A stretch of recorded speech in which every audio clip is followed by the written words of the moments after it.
We're at the top of the hour, so welcome everybody. Looks like we got about 47 people on. Doesn't look like Captain Eddie's on yet. Hopefully he'll be joining us later on. But regardless, we'll get on with the show. We'll do a little bit of gallery. We'll talk a little bit about wood turning. Um, Lo and behold, we actually do know how to do that. And then got a real nice demo planned for later on this evening. So hopefully everybody will enjoy that. And so with that, let's go ahead and get to some gallery.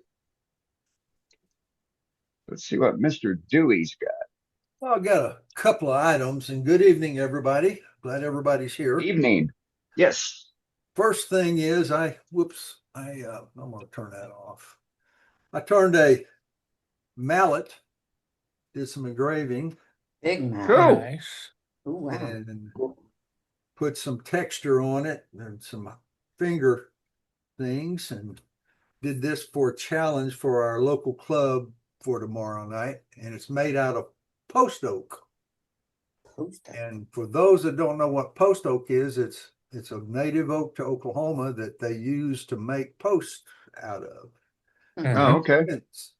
And the reason it is because it's so dang dense, and it just makes very good posts. So anyway, this thing probably weighs 3 pounds. Is that a type of white oak? Oh, no, it's different than a white oak. It's a completely different oak. But anyway, I put some Danish oil on this to make it look, to kind of get the grain to pop out. So yeah, it looks good. Really anyway, whack a chisel with it. I wouldn't want to smack anything with it and nick it up. Or to carry on for a rodent conversation, you could whack a mole with that. Yeah. It's a nice looking noggin knocker. That's what it is. Right? Yeah, I'm keeping it away from my wife. So anyway, Good idea. I finished my basket that I was showing last week. Yeah. With a little, Look at that. Made a handle for it out of Purple Heart. Beautiful. And carved the handle. I spent all day, much of the day Monday, carving and sanding this handle. Well, okay, you said last week how you were going to make that bend. You were going to steam it. Oh, no, I didn't do that, but I will show you. Let me share my screen here right quick. Share. That's how I did it. I cut the Purple Heart into strips about 3/32 of an inch and glued them together, and then I just put them in this mold and I bent it. I glued them with just plain old white elm. Okay.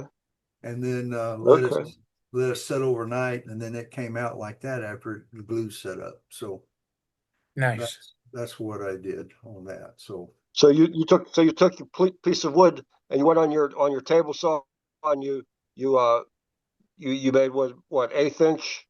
Is that are they 1/8 inch thick? well, it's actually tape. Actually, I used my bandsaw. I cut them into 3/32, and once I got them all cut, then I run them underneath my drum sander and sanded the surfaces smooth, and then put glue on them and stuck them together, and then put them in the mold, and used this to pull it into the horseshoe shape and the clamps. Oh. And you did that dry. Yeah, I didn't steam it at all. I would have thought that would have snapped. Well, yeah, that's what I thought. Even 3/30. Would you say 3/30 seconds? 3/30 seconds. It turned into about a 1/16 of an inch once I got sanding them, So yeah, but it's dry. It's dry down where you are also. What's that? I said it's dry down where you are also. I mean, there is a whole lot of humidity. I would kind of think that would have snapped. Yeah. Nope. They did a heck of a job. You put the glue on there and you carefully bend it, and it just, you got to bend them together after you get them. You got to stack them. You got to stack them after you glue them, and then you put them in the mold, and then you can bend them, and that gives them enough strength so that they won't break. Yeah, there's enough moisture in the glue too to help. Maybe that's it. Yeah. What kind of glue did you use there, Dewey? Elmer's white Elmer's glue. Okay. Originally, I used that because I knew I wanted a long open time, so Right. that I could get it all together. You know, if you use tight Right. bond, the open time's not very long. Right. Yeah. Yeah. That's a nice side. That's beautiful. Your colors on your basket is just gorgeous. That all Thank that you. contrast is it just went together. But anyway, Yeah, look at that. one thing. See this? I got a little thin on the bottom. I had to put a plug in. But Mhm. anyway, that's Can't even tell. Beautiful. No. Looks great. so, Yeah, that's beautiful. Yeah, it looks How'd you great. connect Looks good. Dewey? How'd you connect the Alrighty. handle, Dewey? Sir, How'd you connect the handle? I just put CA on it here. Put CA here. Put CA. Okay. And I'm not going to put a Novichok in it and carry it, so it should be okay. You know, it's actually just a decorative thing. You know, it's not going to be Right. or anything. Yeah. Yeah. So, Looks great. Great It's job. Yeah, amazing. it is. That's Snake. pretty. It is. I love that bottom. I blended. Yep. Very nice. right. All right, that's all I got, fellas. Thanks a lot. All Pretty. right. Thanks, Dewey. All right. Let's go see what Billy's got. Hey, Billy. Hello. Well, my woodworking club, local club, has been tasked with doing the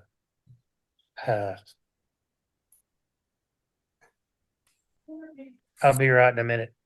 Centerpieces. See, there's my brain. Remember that word we were looking for a minute ago? Yeah.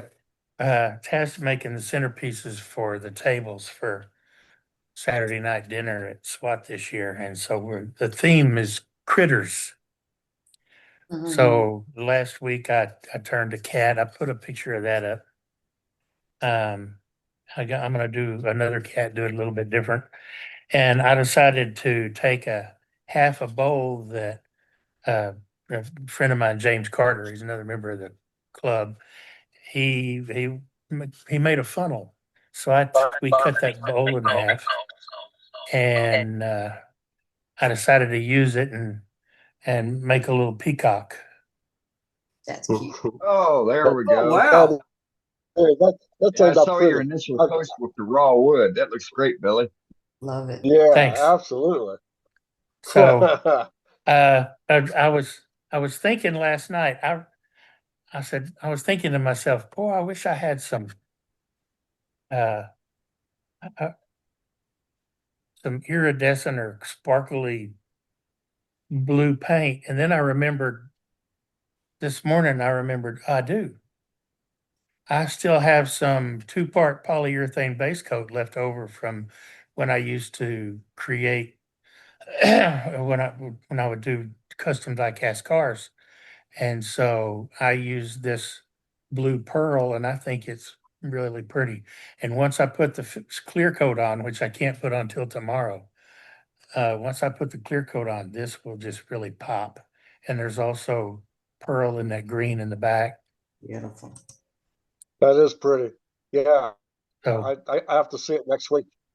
it don't look like no turkey now. Somebody said it looked like a turkey. Nah, And that's- I've actually put a little blue feather in his head because peacocks have that little top knot. Yep. So That's I'll get him nice. clear coated tomorrow and we'll see what happens. Well, Anyway, I got to make a bunch of critters. You'll be seeing that as the weeks go on. Sweet. That's pretty. That's all I got tonight. Thanks, Okay, everybody. right on. very nice. Thank you, That Billy. is. Let's see. Who's up next? Oh, the wild man in Maryland. Hey, Really, Al. that wild? Yeah, I'm something. It's been smears for 2 weeks. I I was saying, if you could get a cube and put it corner to corner, it's almost flawless. I even showed the other day. I put it on our Facebook. I took a log. What I said was I had a 4¼ inch log, and I cut it 4¼ inches long, and I put that on center. Oh. Not on center, but you figure just a log. So I put this bottom on and the top on, and it was spinning like that. And again, it came out perfect. So, anyways, I've been doing spheres for a while because I want to show. So I got this, and there's a little piece of string tied on here. This is, oh boy.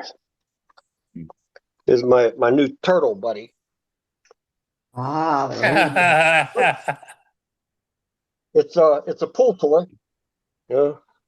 cool. Oh, yeah. That's my, You turtle. hold on a second. Hold on. Let's see him walk. Just gave me an idea for another turned critter. Uh-huh. Mine won't be. I was just Mine gonna won't be say a that mine won't be a when, pool toy, Al. But as soon as you said that, I said, "Oh my, I'm gonna show them this." Let's see. Can you see it? yeah, Can you see it? Yes. I'm here on my phone. Yeah, we can see it. We got it roll. There Hey, you that's go. cute. Nice job. Absolutely perfect. Al's been taking lessons from Jim Duxbury. I'll tell you what, he inspired the heck out of me with spheres. I'll tell you that with that. You and me both. Yeah, he's something. Jim, if you're on, thanks for everything. Yeah, but I've been having fun with spheres, and it's a pretty cool project. I saw it on Facebook. Alan Wood Turns, and I think he also calls himself the Woodpecker. And Dane, that's a demo right there Al needs to do. well, yeah, I mean, you want to sit around and watch me make these spheres, but I'll tell you what, it is nice to do that. If I can get my camera over further, because it'd be better to be right on top of it so you can see the outline of the sphere itself. If I can get that over, I'll work on that. Okay. I'll say All you gotta do I is gotta move pay the the camera. dues. The dues are too expensive here. I can't afford the dues. Got to wash the dishes. I You have to wash appreciate the that, Al. dishes if you want to show up here.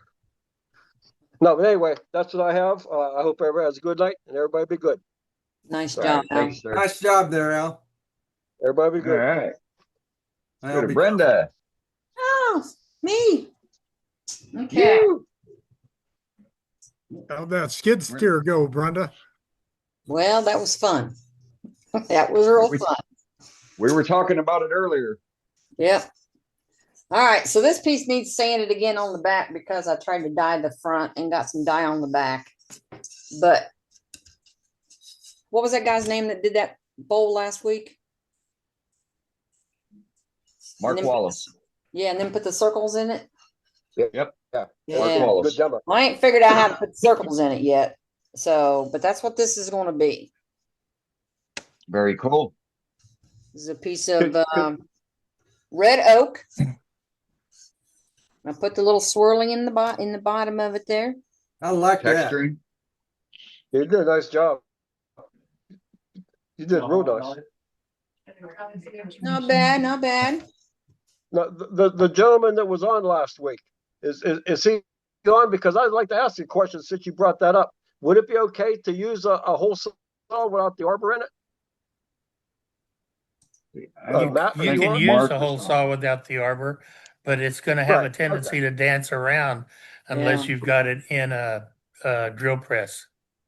Yeah. Trying I'm to waiting for one of you guys to trying to do figure it out in a how to do handheld that. drill. Trying to do it with a handheld drill. Yeah, It's yeah, without that use a center handheld drill. center drill, it's going to dance around, but Mhm. it can be done. I was thinking about that. Anyways, that's I very tried pretty. that today with a smaller one with the hole or the drill in the middle. And I tried to keep the drill bit back so I wasn't making a real big drill hole. Right. Yeah. But then when I made the circle, then going into the next one, the circle was too deep for the drill bit to catch I understand. before it started swirling Yeah. around. Right.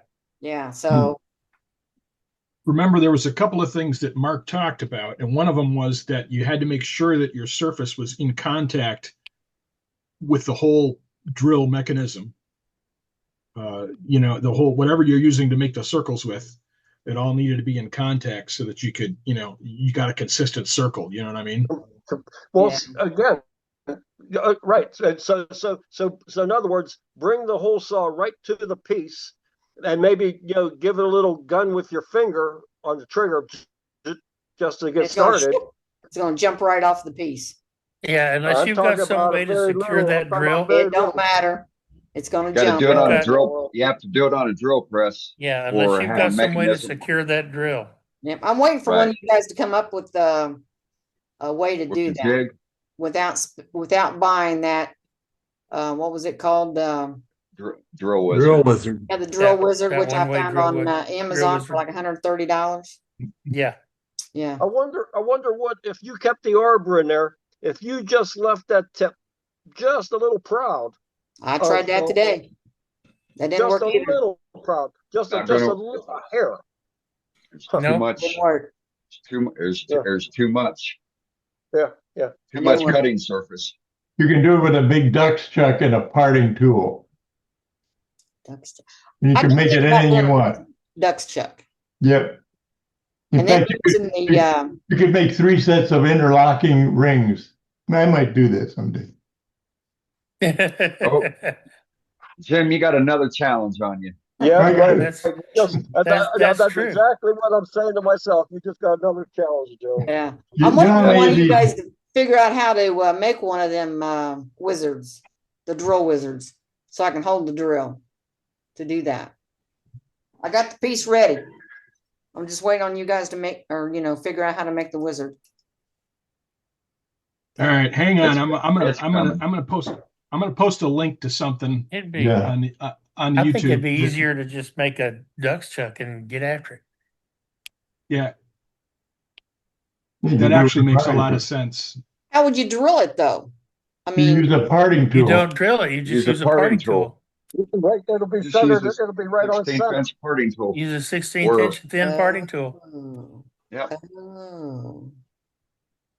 I see the light bulb going on. Ah, yeah, you Yeah. see that? Yeah, I mean, I Yeah, did but think about doing I thought about putting the drill bit in the tailstock and using the duck's chuck, to move the center or the outside over to the center, but then the tailstock don't move, so that wouldn't work. But the duck's chuck was in my brain with, every idea I've had though didn't work. You have to make a big one. Use a stronghold chuck. It has to be a bigger tenon than that little one, but Yeah. Yeah. you easily do that. Hmm. I got too damn many of these one-of-a-kind things sitting around here. Rita's getting after me. I gotta Well, I sell them or throw them away. That was a good demo last week. I went back out in the garage today and made another one. This is today's. Very nice. Nice. Oh, yeah. And this one's just got, kind of V cuts in it. Yeah. Just highlight. It's pretty. You red oak too? Yep. This now I got must be about a 10-foot long 2-inch piece. It must be 10 by 2. Yeah. Cut off a circle. And that's what I got. There you go. Very nice.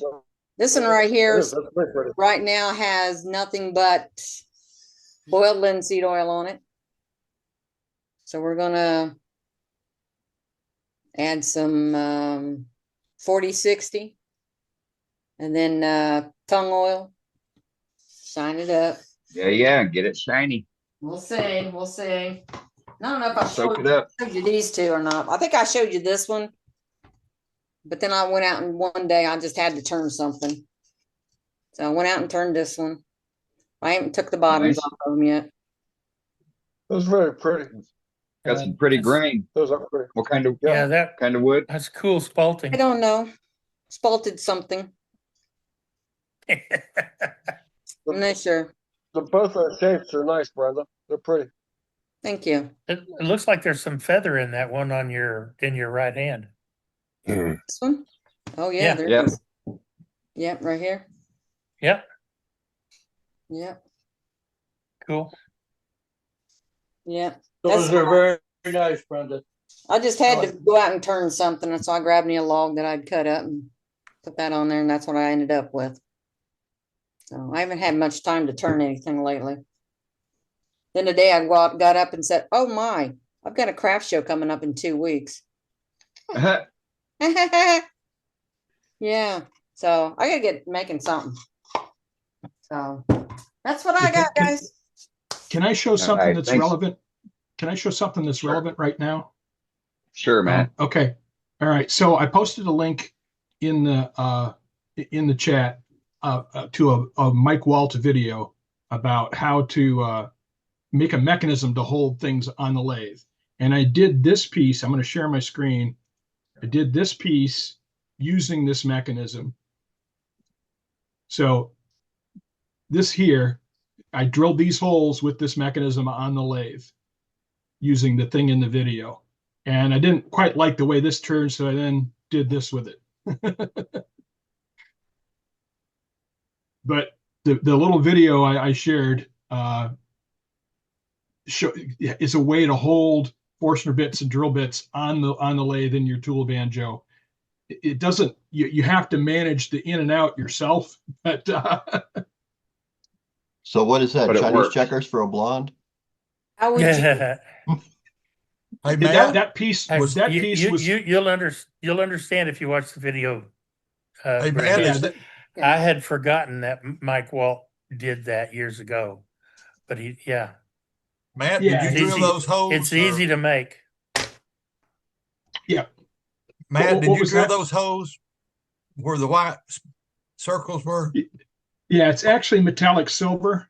Oh, you coated that inside the hose? Yeah, I painted it after I drilled it. I mean, this piece went through several changes. You know, I modified it and I didn't like it. I modified it again. And I finally did this with it. So the but- white circles are holes in the wood. They are, and they're metallic silver. So I use metallic silver paint. Well, Yeah. they look And like they kind of stick out. Look like, yeah, they look proud. They look. They're, Yeah, they're no, not. They're it's- not. it's They're That's an cavities. optical illusion.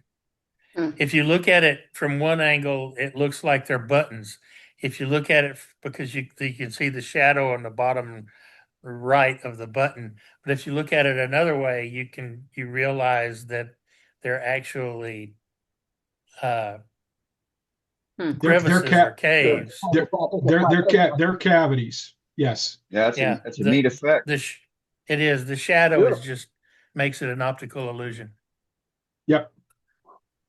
Yep. So the light is down below, shining upwards, and Right. if I rolled it around, you'd see what. If I had the piece, you could see it, but it's in a box somewhere buried deep. But So Anyway. those lines, are they recessed also, right? yes, it's all recessed. It's all carved into the wood. So And that do you piece was like the fourth version of this piece. use a hand carving tool on that for the lines? A little bit just to clean it up. I don't remember how I did the lines honestly, but they were done with a straight edge and very carefully. So, but yeah, So you put the finish Good. on the wood first, right? And then did the no, the paint was done afterwards. very that's what I'm careful. saying. You finished the wood and then you did the painting on top of that, right? No, the wood, this piece was turned and then turned again, and then I put the holes in it.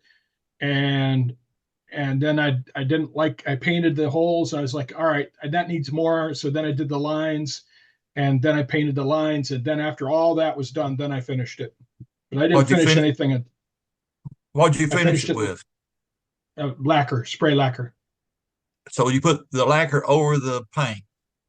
Always, yes. Light coats. Okay. Thank you.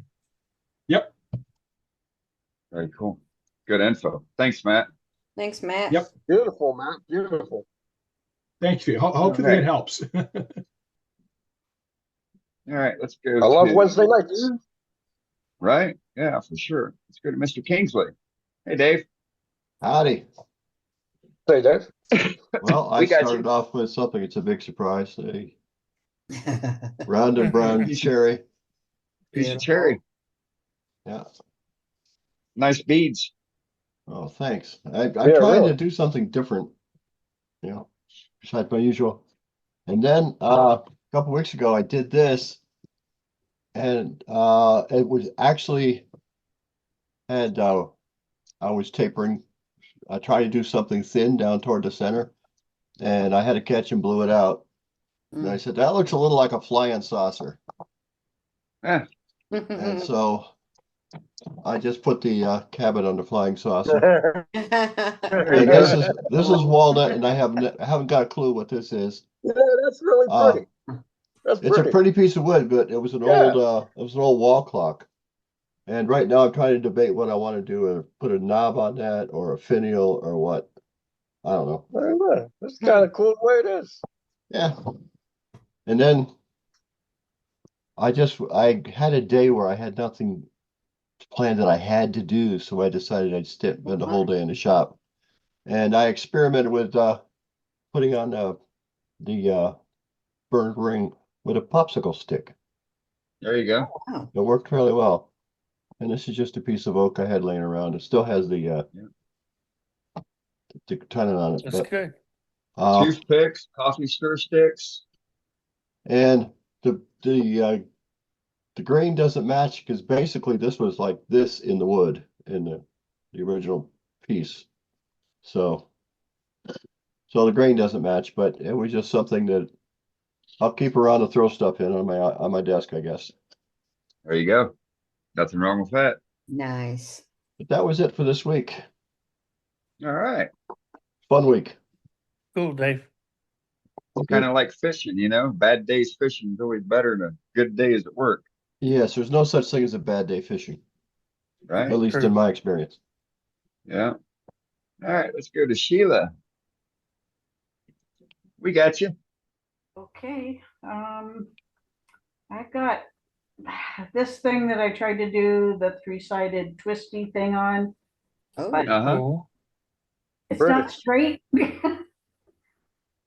I forgot that I needed to take off the same amount on all the sides, so it's a little bit crooked. It's all right. Ain't nothing wrong with that. I like the. You're the only one that knows Yeah, that. right. You're the one that knows it. Tell them you did it on purpose. Yeah. Yeah. Well, next time maybe I'll get it even. It's still twisted. That's all that matters. Right. And then I did a little bird's mouth pot thing. Oh, It's pretty. Yeah, That's Love it. nice. me too. What kind of wood? It's maple. Maple. Okay. That's pretty. Pretty. And What's your I got- finish? that was tung oil. Okay. The other one's got water-based dye and lacquer. And then I've got my contribution to the cute critter night. Oh, there you go. Oh, Bringing that Yeah. cat. It's not segmented. Yeah. Kind of looks like these Siamese, Yeah, that's pretty. early. more Yeah, maple. the next cat And I turn is going to be similar to is- that. And it's very effective. He is hollow, Doing it in production, I don't. so Hot Oh, mic. yeah. can be used for an urn, but I haven't made a tail yet. I don't know if he needs one. It's pretty. It's The pretty. colors are just perfect. We got a tailless cat running around the house. You don't need a tail on that one. I have a 3-legged dog. Should I make one? Yeah. But it's all maple. The ears are the torrefied maple bits that I got from a friend that's almost burnt. How'd you make your ears? Did you turn it one piece and then cut it in half? Yep. Yep. I actually tried doing the Good. first one by slicing the piece and then turning the ears. Yeah. It kind of blew apart and I couldn't find Yeah. them. I lost That's them. far Love it when far that easier to turn far easier to turn the cone than slice the cone. Yeah, one's bigger than the other, but oh well. It's all right. Nothing Nobody wrong with can do that. the same. Looks good, Sheila. Thanks. Very That's what nice. I got today. All right, thank you. All right, let's go see what Mr. Victor's got. Hey, Victor. Howdy. I got a piece that's been sitting around for a while drying out. I got tired of waiting on it to dry out and I went ahead and turned it. So it's probably not 100% done. In fact, there's no finish yet, but it's a chunk of ash and it's about a 14 and an 8. And Wow. so it's got a little bit going on the inside. All the cracks are filled with walnut sanding dust. Nice. You got a little bit of curl going on this side, Mm-hmm. and then there's your profile.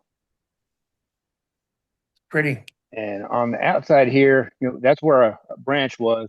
That's all filled with the walnut dust. And these are all where the bugs were starting to play around. Mm-hmm. And I only had the one that went all the way through, so that's all just filled.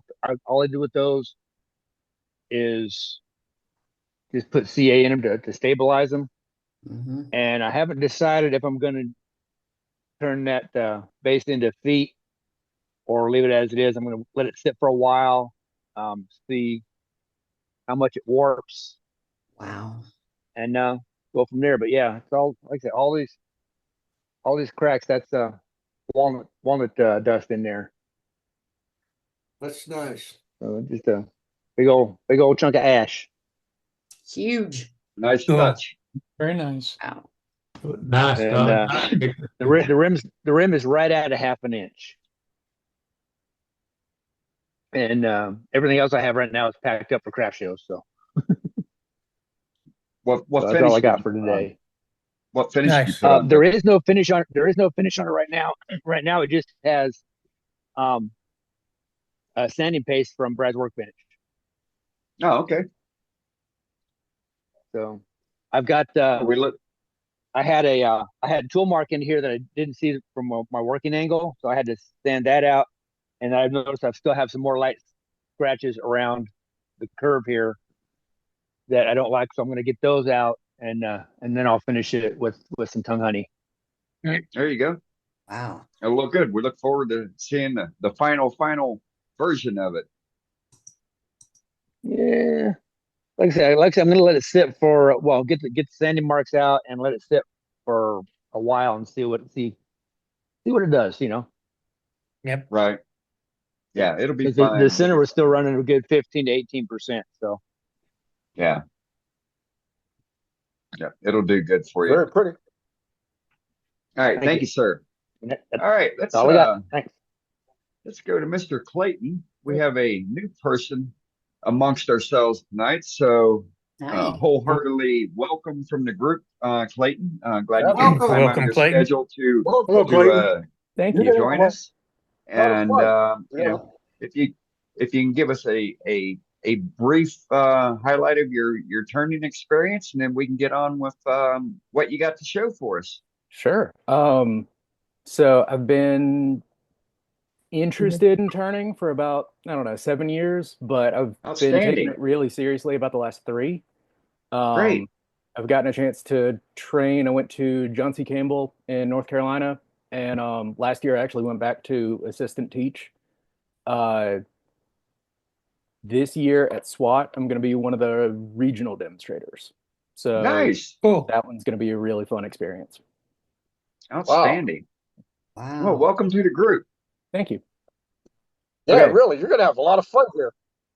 So this is me joining this is a long time coming, because last year at SWAT, I had someone just randomly show up and load the back of my car up with a bunch of white oak. And I actually had to look back at the names, but Gary Hales and Tim Hatch. I Yes, made them the they're promise here. that I would join. So, and said when I would join, I would have to bring something for show and tell. So I did. Well, you kept your promise. Well, Yeah. welcome, sir. Welcome. Hopefully So- that wood I pawned off on you went to some good use. So the white oak was, I think that's 15 spindles of rolling pins and tool handles, and I got a lot of stuff out of that. The Wow. red Yeah. oak, out of that, I got bugs, a lot of bug holes, but I'm so happy to have it. So Well, good. Glad it helped you. absolutely. So the first thing, just to show off, just because speaking of bug holes, I got a, let me unblur because that's not going to help. There we go. That's laundry back there. So it's a vase that, if it focuses, There we go. is black walnut, and the way that I hollowed it out was up at the burl. And but the fun part is it had been completely gotten to by carpenter ants, and it's got ring shake and all kinds of other blur to it that Wow. the camera is having a problem with. The And piece is beautiful. thank you. It is There's nice. a second one that I need to finish that has this really interesting like ripple to it that once I get yeah. a finish on it, it'll just be incredible. Yeah, it'll pop. Yeah, That will that pop. will. But the other one, I'm trying to move through these kind of fast because, like I said, I'm new. I'm used to Oh, watching take on your time. YouTube. Take So your time, Clayton. Take Okay. your time. well, No then rush. that's the perfect time because I'm gonna brag about in December. I went and spent a week in Atlanta, a couple days with Nick Cook, a couple days with Mark Soleil, and after coming back, I got a maple tree, and so I've been working on ingrain bowls. That this one is right at the where the two branches would come out, so it's Okay. got. I'm not sure if it's gonna be able to show up, but I really need to work on the blur on this thing. Yeah, you There can we go. you can see. There you go. So That's the wow. so I ended up getting, this is one of the things that Mark and I worked on was how to get, slicing cuts, but how to also do ingrain. It's a really economical way. So I actually have 4 or 5 of these that are all different, Oh, and in yeah. each one you can see like there's the pith, and then there's a branch inclusion, and then the other ones have branches, and the other ones, and they're all radial, and I got way more out of it than I could have expected. And it's all just finished with one coat of the 3408. And Yes. it's Cool. by far, like, I'm excited to show it off because when you're impressed with your own work, it Right. becomes something a lot more special. So I'm just I'm just thrilled with it. Yeah, you should Nice. be. Looks great. Turning for And just 3.5 years. Yeah. You're doing excellent. Those vases, when you did those Outdone me. with the hole there, did you hollow that from the top only? I did. Your These vases? are picked specifically because the burl edge had so much Right. figure to it. And and for I was- 3.5 years of turning, that's very nice. Thank you. That's impressive.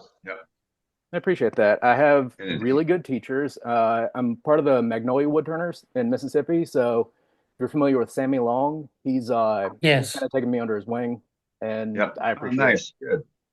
Well, Mr. Yeah, Mr. Sammy's a good Soleil is guy. on. Mr. Soleil is on with us this evening as well, so I'm sure he's. Yeah, and he's So you no never heard me slouch talk about either. how much fun I had Very, doing very, videos. very Okay. nice work, Clayton. Thank you. Very nice work. You've got so much potential. It's unbelievable. I think Thank he's you. ready to do a demo for us. I'd be happy to. I need to make sure that all the sawdust is up so it doesn't look like I just leave a mess all the time. You get Oh, that'll We work. love Oh, hey. sawdust. Hey. We love it. You haven't seen my shop. Clayton, pop your either your cell phone or your email into the chat, and I'll get a hold of you, and we'll get. I'm scheduling out end of July and the last 3 weeks of August now. So yeah, I'd love to bring you out into the demo fold and welcome you into that family with us. So that'd be great. That'd be Sure. fantastic. I'd be happy to do that. Yeah, we'll talk. Outstanding. Okay. Hey, Dane, don't forget to tell everybody about that information in chat and how it's not going out on the blast for everybody. Yes, yes, I will. I will. You could do For your sure. you could do your SWAT demo for us. I could. So my local club, the Magnolia one, I'm doing the June demo for that as a practice run for it. Well, you could practice Okay. for us too. I'd be happy to. It's one of my first. I've done 5 or 6 demos that have been in person with people that I mostly know. So kind of ramping up to ones that Right. for blind audiences. I'm happy to get all Sure. the experience I can. Yeah, it's good experience. It's, Good. being able to turn and talk and explain what you're doing. And I know myself, I still struggle with it when I demo, and I know many others do as well. So yeah, it'd be Well, fantastic. I'm impressed because after 3.5 years of turning, he's doing a demo at SWAT. I've been turning for 23 and I haven't even got the guts to do that. So That's, I mean, Right, Billy? it really is the instruction. I kind of decided as kind of before I knew what I was getting into that I liked production turning, so I wanted to become that. And that's why it's taken me so long since the last SWAT to join. After going to see Nick Cook and then Mark Soleil, I've built up to where now I am completely full-time production turner as of last month. So Outstanding. I'm Congrats. I think absolute immersion has helped me in places like this, videos Right. like this. Right. Great. kind of late. Great. I'm The jealous. the MIDI Powermatic, the 2014. Okay. nice, Good Lath. machine. Good machine. It is. There's a bunch of us here are Powermatic diehards. Yep. So Did you what see do my you, Black Beauty? what do you turn? So I'm in Spin- Mississippi. There Oh, is there are really only 2 things to do. It's get married and buy a house. So you turn spindles or what? Spindles or what? a lot of bowls, just because that was kind of where my learning curve was. Now I'm moving more into spindles, gifts, really. I have on the AEW forum, I've posted some of my like side grain boxes, like jewelry boxes. Any kind of small gift like that for housewarming, baby shower, wedding gift, any of that, does surprisingly well around here. Well, that's good. Well, if you can make a living at it, that's just wonderful. Yep. That's what Right. I'm aiming for. That's where I'm headed. Well, I'll tell you what, Nice you're to gonna have see. fun here on It's Wednesday nice to night. see a youngster in. Yeah. Thank you. Yes. Our skill is going to, I think our skill is going to carry on in future years with folks like you. That's the goal. I appreciate it. And Yeah. I like that everybody's ready to teach me something because I'm ready to learn. Yes. Well, Because that's we're learning. 100%. That's what you'll get here within this group. It's all about teaching, sharing, demystifying. There is no secret kept in this group. Because if you keep the secrets, then nobody knows how to do it, and they got to rediscover it later on. So That's fair. I'll Outstanding. sell the product and I'll tell the technique to anybody who wants to hear it or maybe even not. right, yeah, right. That's how I looked at it. Yeah, we need more Amen. teenagers like you. So Really. Thank you. Like most teenagers, I'm in my 30s. So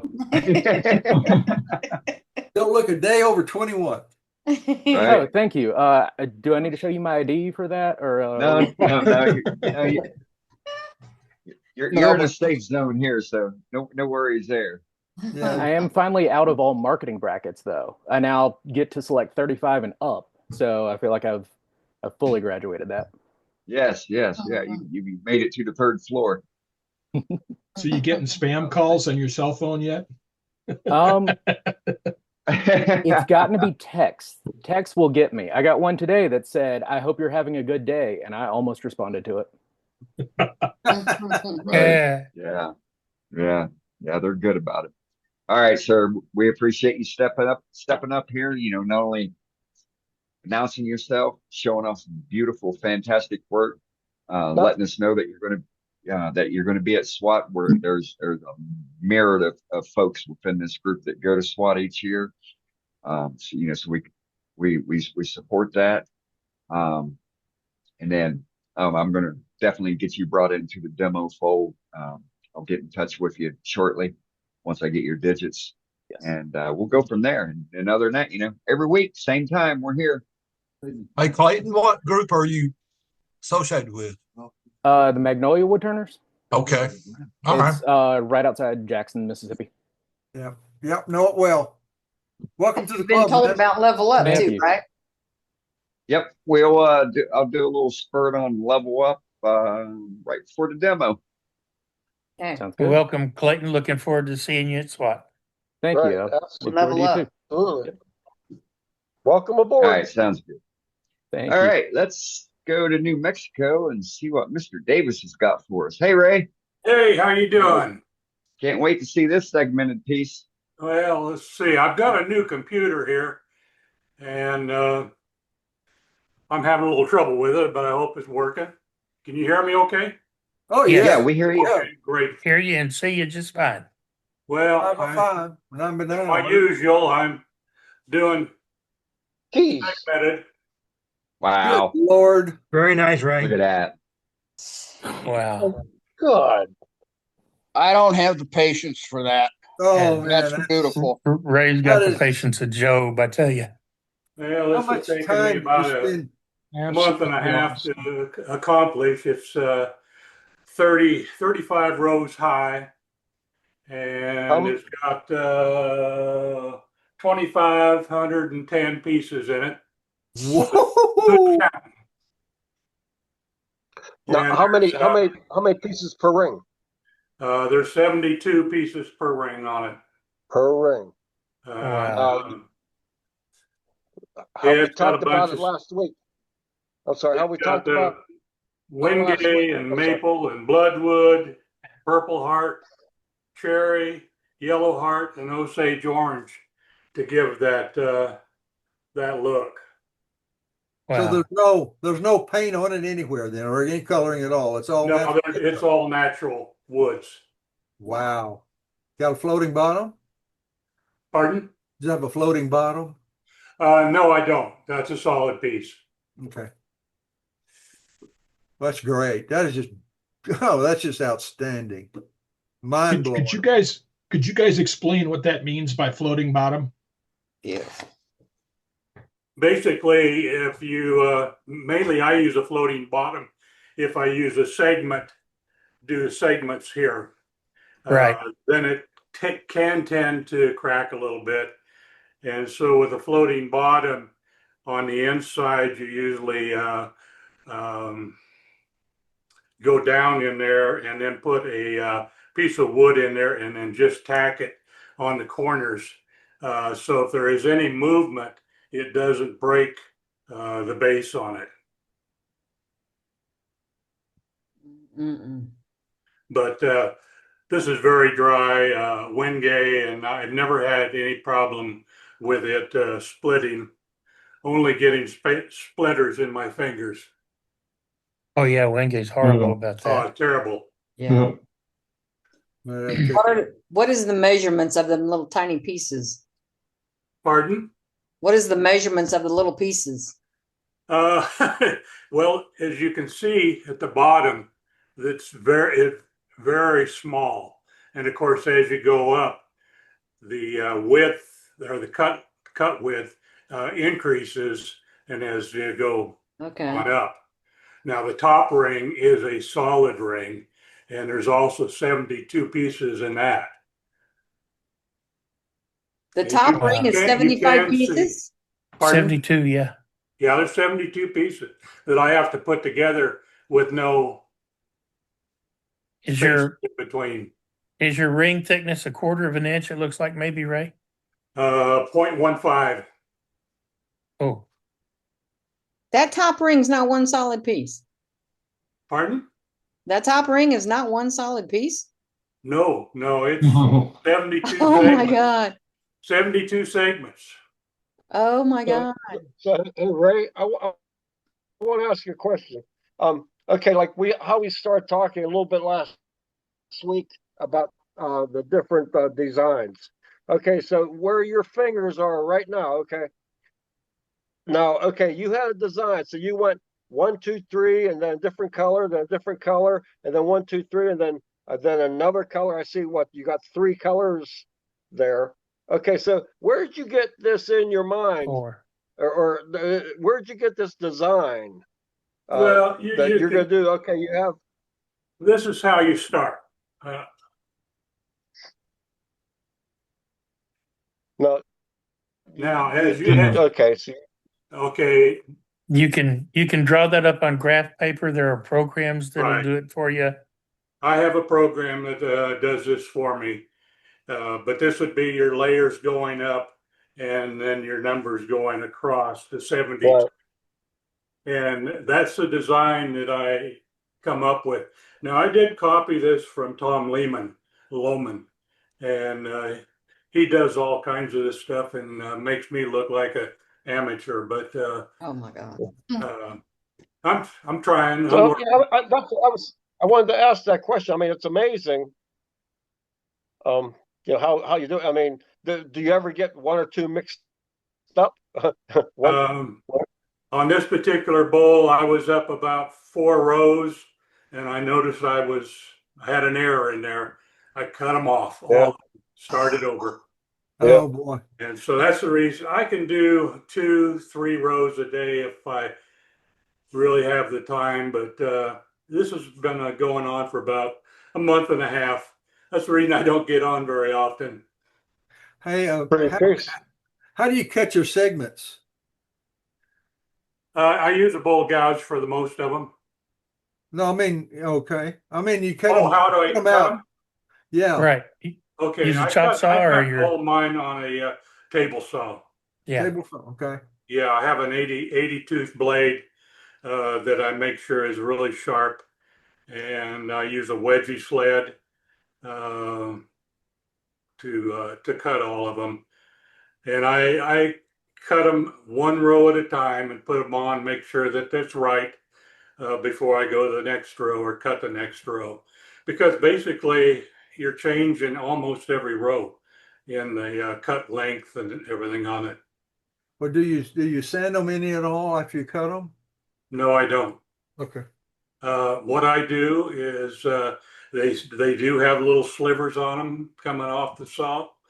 I take all 72, put them in a plastic dish, put a plastic dish on the top of that, and I just shake them off. And when I get through shaking for about 2 or 3 minutes, I open that up and there's just dust in there, blow it out, and I'm ready to start gluing them on. Okay. Okay. Great. Cool. Hey, thanks.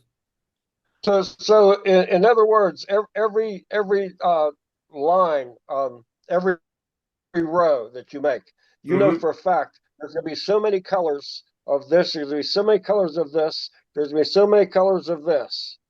Absolutely. I mean, when you're cutting, because I mean, Well, when you have maybe this will help explain a little bit. This is my spreadsheet that I develop on Excel. And over here, there we are. Okay. I got Wenge, maple, bloodwood. Right. And that tells me how many pieces that I need to cut of each one of that. Got it. Thank you. That's pretty. That keeps me straight. And then I write that down, that row, and on another piece of paper, and double check it when I'm starting to put it together. Now, there's another thing that I do. I get a printout from the computer that looks like this. Okay, let me find out where I'm at. And so you can see one row over here, that color is the first one I put on. The next is a black, and the next one was a bloodwood and a Osage orange, yellow. Right. And that's the way they go on each row. Now, every other row is it's off one. So that gives you your open segment. Okay. Yeah, that's right. So this is just Yeah, for because row it's number open 2. segment. Yeah. Well, that is just Segment is a lot of fun. It's a lot of fun. Yeah, I like it. Just It is. very It's a lot inspiring, of that's fun. for sure. Very inspiring. Beyond my pea brain. No, it's not. No, it's not. It's very simple, really. It just takes time. Well, you guys all do such great things with solid wood and everything. You know, why should I get involved in that? You do well. So I've got my little niche that I'm working on. That's right. So, and I like the challenge. It's very nice Yeah, work. you do some Great fantastic work, work, Ray. Ray. Thank you. Fantastic work. I'm always excited when I see you pop in because I know you've got some new amazing I segmented appreciate piece. I appreciate Yeah, I always that. look forward to it. So That makes it worthwhile. yeah, it sure does. It's great. It's amazing. All right, so with that, we're at the top of the hour, so we're almost time for our featured demonstration for the evening. We don't have Safety Sue on tonight. She's busy with a birthday party for one of her friends. Hopefully, she'll be on later on tonight. She said she would have, or she planned on being on later on tonight. So with that, so we don't have a safety moment. But briefly, I wanted to talk about Level Up. We have our Worldwide Woodturners Extravagant Level Up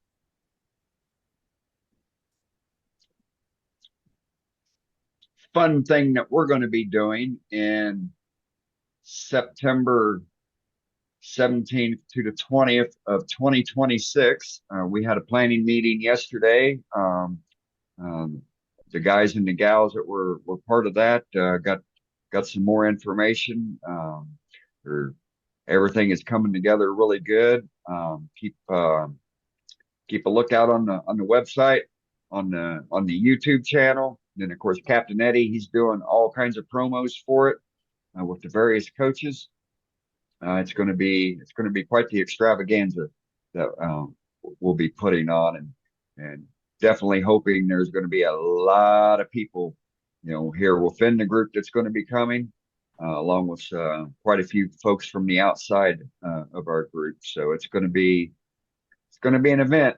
Be the first one. You ain't going to want to miss it. Because after we pull this one off, there's going to be other organizations that are going to be emulating and flattering us for what we do. So with that, if you have any questions, our email address is at levelup@worldwidewoodturners.org. And Billy, do you have anything you want to add to that? I was going to say, and unlike other symposium / get-togethers of this nature, this one really isn't of that nature. This is the absolute hands-on. You get to learn and make and practice what you're learning. So Yep. Go home with a project. It's unlike go home with a project. Hopefully, it's unlike anything you will have ever attended, most likely. Right. Yep. Yeah, for sure. And not only are we going to have on the lathe items that you get to learn, but we're also going to have off the lathe projects that you can sign up for and build that skill of embellishing, whether it be carving or painting or pyro or whatever, small tool making, who knows what all we're going to have.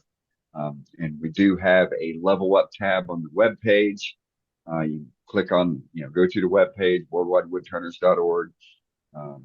Our Master Blaster webmaster, Dave Rhodes, has a Level Up tab. Click on it, and all the current information is loaded there. We've got our coaches that are going to be teaching and showing you how to do whatever the projects are. The projects are listed there. But it's a good teaser of what's to come. And for the most part, we've got everything dialed in. Now it's just a matter of fine tuning things. Hey, Dan, I got a question. I was Yes, sir. looking at the schedule. It shows you got the pods, but you're only showing Thursday and Friday sessions, but it's a 3-day event. What's the Right. third day? And so Saturday is going to be a freestyle day. Saturday is going to be for, looking at the throughput and or Boy Scout method. The slowest person may not be able to get through their project on Thursday or Friday. And so Saturday is going to be the opportune time for them to be able to finish up their projects. Right. Kind of like a makeup session. We're leaving that open for anybody that needs further or additional assistance to finish up their project, to make sure hopefully that everyone gets to go home with a successful turning. Right. Okay, great. Thanks. And then also we're leaving Saturday open because we are sure when we're sitting around the campfire on Thursday night and Friday night, that considering the individuals that we know that are going to be there, we just know somewhere's between England and those of us out here in the States, we're going to come up with some crazy item to turn, and we're going to do it on Saturday. But we want to leave that have that time open and allow it to be available for those that are there to be able to partake in whatever said turning or embellishing or whatever takes place on Saturday. So it's kind of like a surprise. Well, it looks like it's really coming together. So yeah, I appreciate that, Dewey. We all do. And so with that, if there's no other questions on that, we had a good safety briefing. Thanks, safety. Bye, safety. And not that we discount safety. We just don't have it tonight. And with that, we're going to go to Mr. Joaquin. JJ. We got you, brother. Good evening. My compressor just kicked on because, of course, it did. We can't hear it. So I have a couple We of can't quick. hear it. You can't hear me. Hang on. No, we can hear you. We can't hear the compressor. Oh, okay. Well, I couldn't hear you because you're coming from the speaker over there, and the compressor was on. I got a couple quick gallery items to show. Mark Soleil told me that I could make my own thread chasing tool, and so I took a carriage bolt, and that's a 12 TPI carriage bolt, and get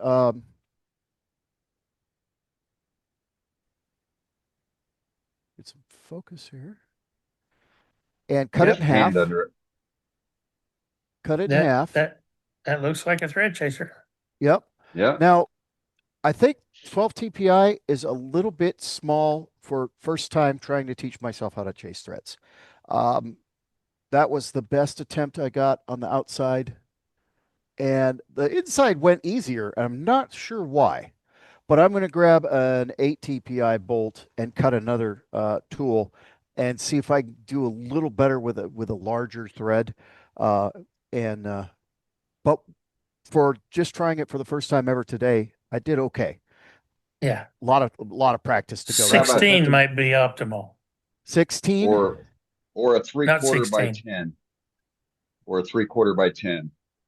Okay. What was I thinking? Not 16. No, yeah, it's less. Yeah, 10. 10 might be optimal. Yeah. You're right. Yeah, 12 yeah. is a little 3/4 dense. by 10. Yeah, 12 dense. Okay, I'll look at Tractor Supply because they sell the hardened bolts. So that's one. Go back to this camera. Very cool. Doug gave that great demonstration a couple weeks ago where he cut the bowl in half and he flattened the rim and then turned it around and glued it together. And I got to watching that demo and thinking about that. And this is still in the progress, but I did a little bit different. I turned a square bowl out of this wonderful piece of walnut with this great eye in it and cut it in half down the middle and glued the tenons together. And so this is Nice. going to be the base of a lidded box. And I still haven't decided how it's going to stand or anything, but it's getting there.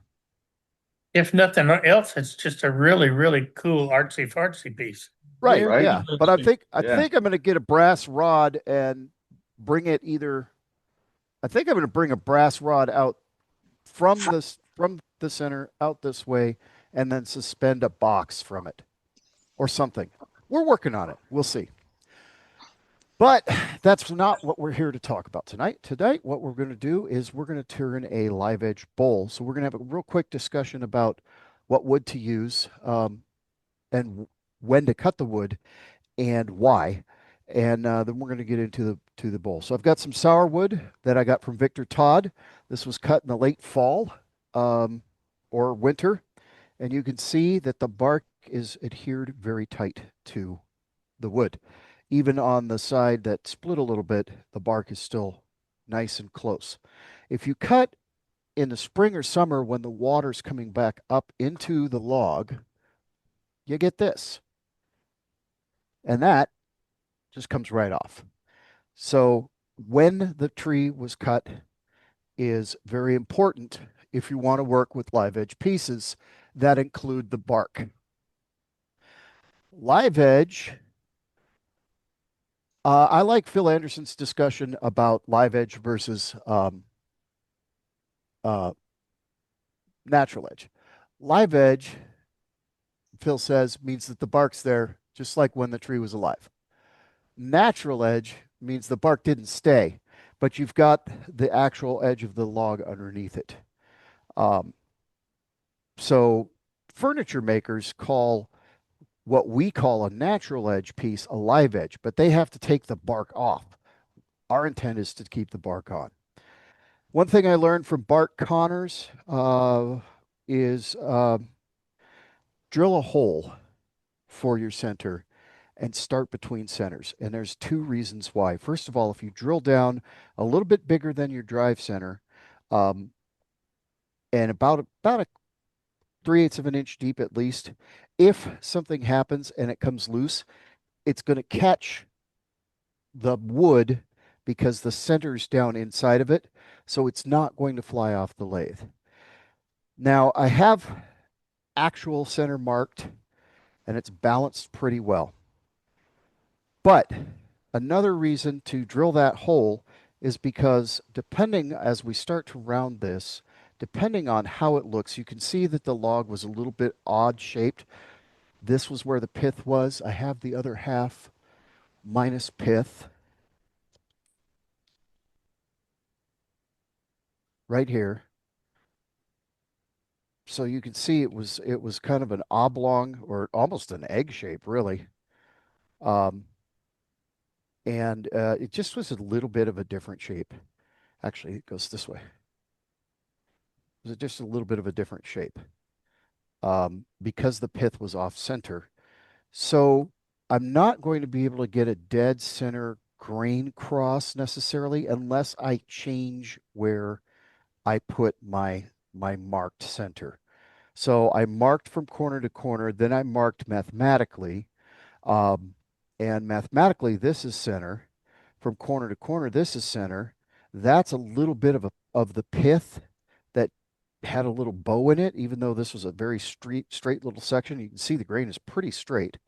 So what I may end up doing is moving my center over here to where the pith is once I get the corners knocked down. So if I have that drilled first so that the drive center fits down in it, I can move that a lot more safely without it wanting to just kind of sneak out or grind out. The teeth of the drive center can actually just grind away the bark and it can start sliding. So it's just a safer way to hold it if you drill a hole there first, and it gives you a little bit more security once you get that locked in between centers. And we will go ahead and back this up a little bit.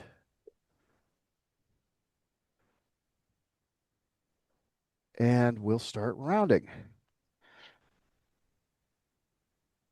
I don't like to round when I'm doing a live edge piece. I do not like to round it on the bandsaw.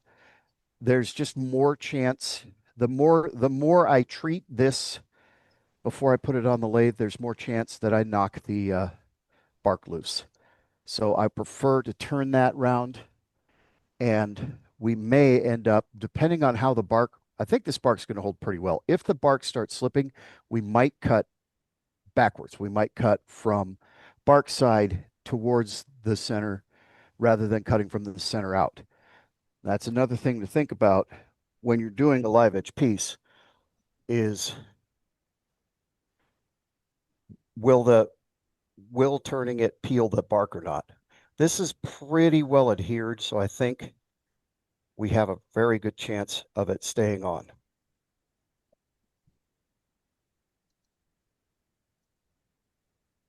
And that's actually spinning on that live center.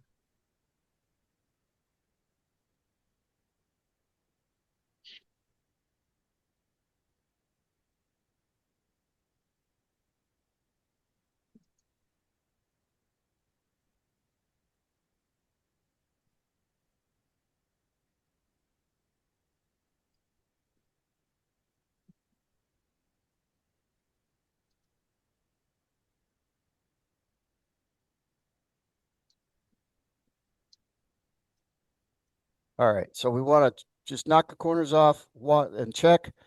Bark's holding. That's a good sign. Once we can start getting a feel for that, we can move a little bit more wood.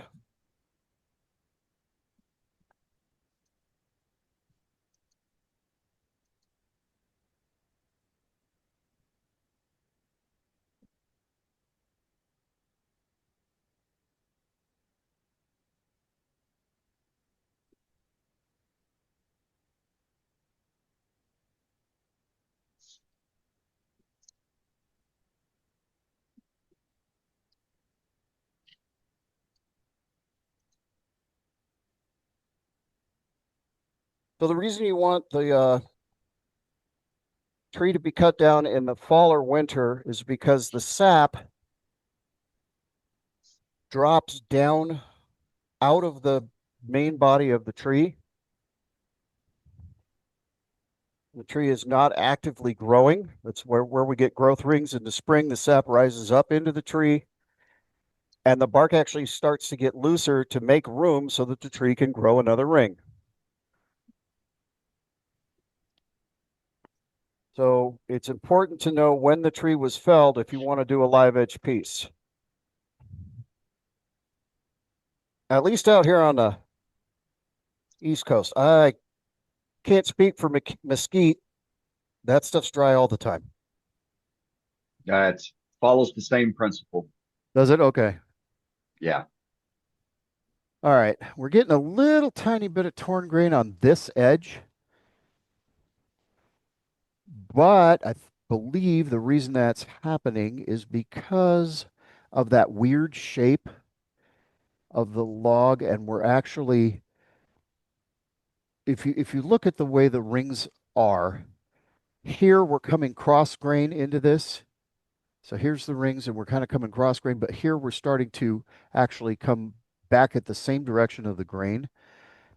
And I can also start to look and see where the center is and try to feel for where I want to put that. Now that I've got it a little bit closer to round and a little bit of the bulk off of the corners, I think we are going to change our center just a little bit and see if we can't, so we get that nice X in the bottom of the bowl.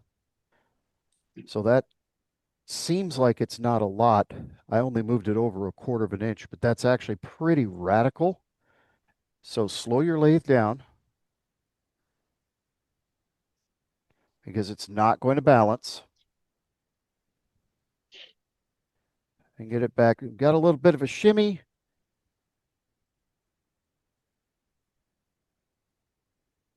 And that's about all we're going to get out of it right there until we even it out again.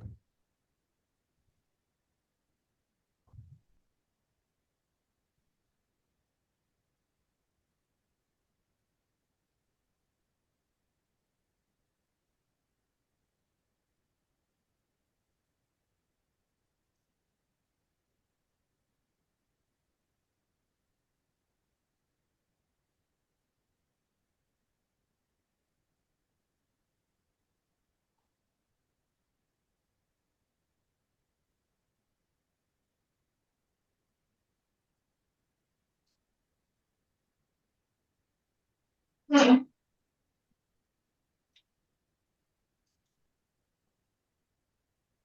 take steps.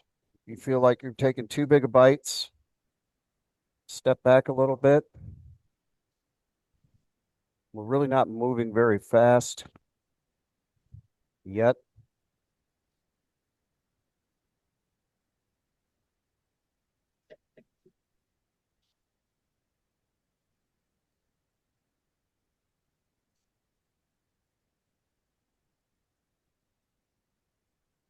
See if we can get that bottom a little closer to level.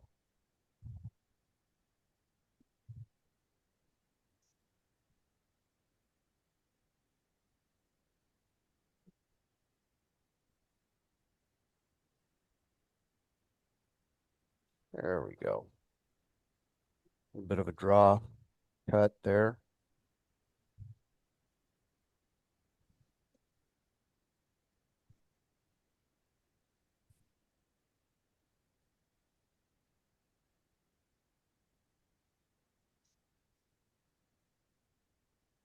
So you can see the two different planes. There's where we started. This is where we've ended up.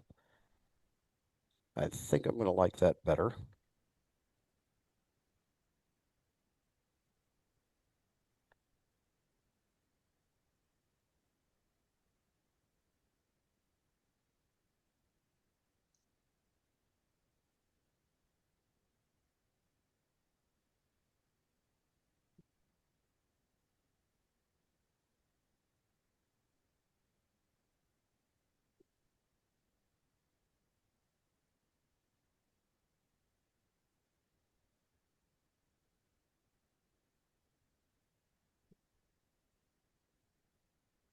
Once you get it back into balance,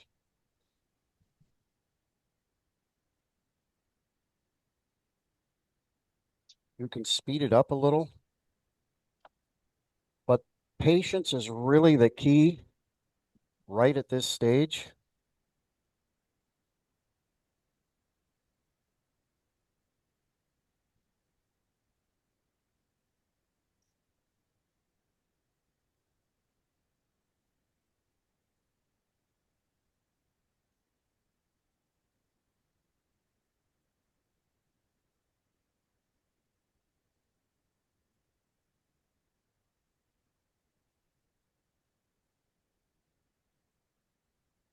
We'd stop and take a look again.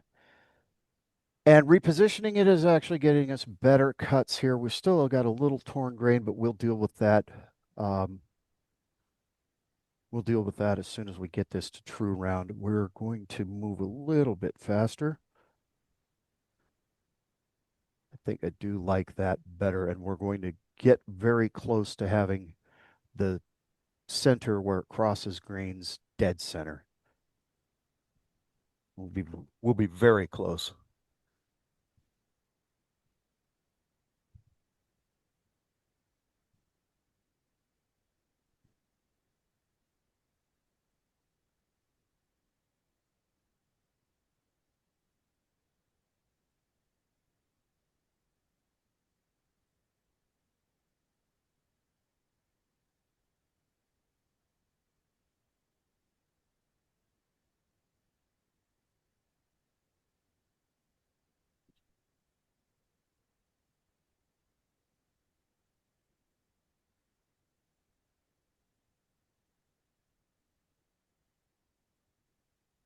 If we can get past that wobble, there we go.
This is a very interesting wood. It's quite dense. Never turned it before.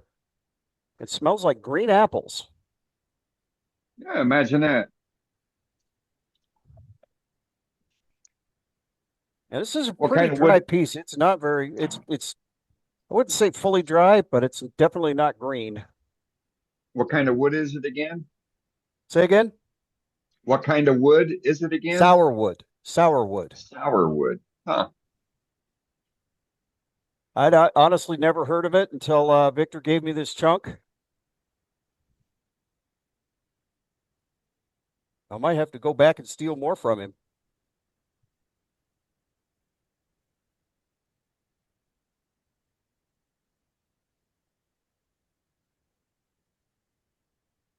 All right, now we're taking a little bit bigger bites out here at the edge just to try to get this up.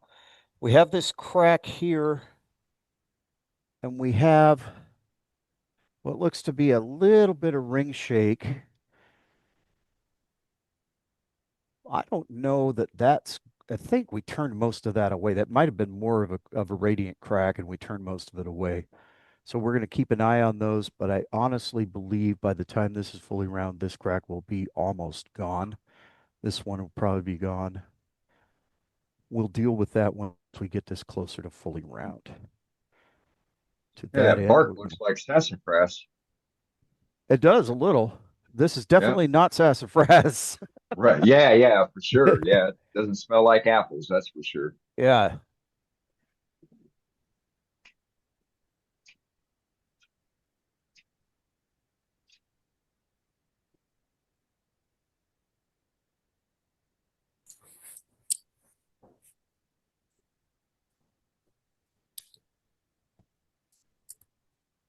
Again, as you're rounding, if you feel like you're getting a little bit too deep, a little bit too thick of a cut, just take a step.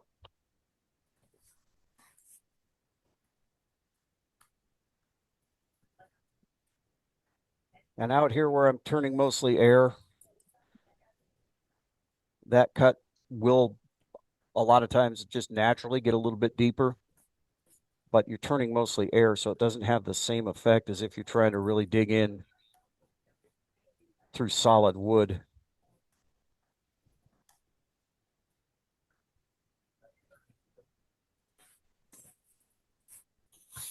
Work with this.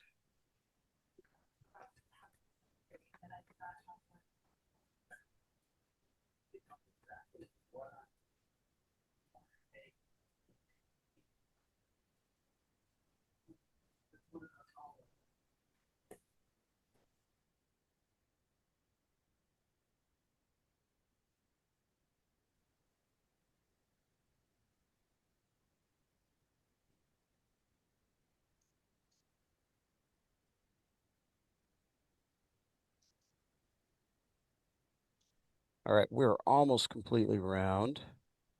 A little flat spot here and a little flat spot there. We can shape this a little bit more. And that crack has reduced quite a bit, but it's still there. Well, let's level off this base.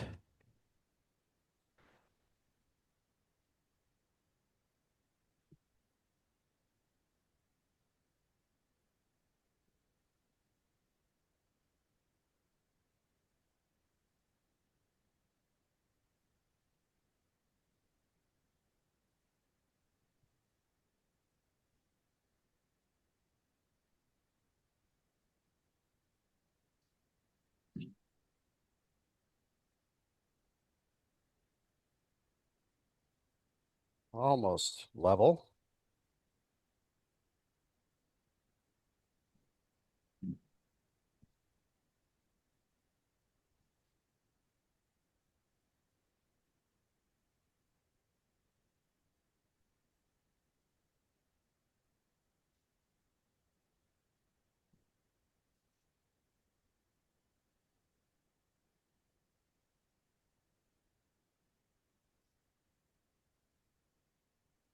Now we'd start to work on the shape of this little bowl.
Let's take a look at what we did.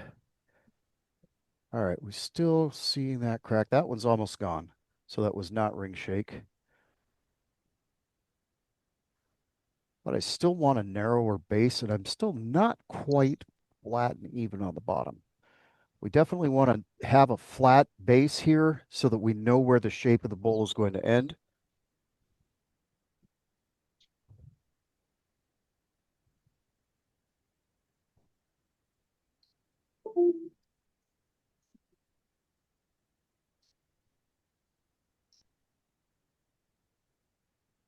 All right, a tiny bit convex.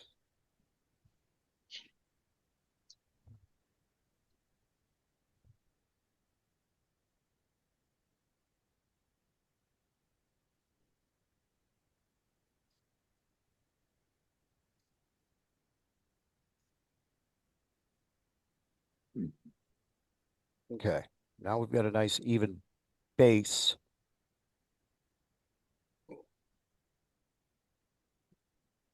Let's look at the live edge now.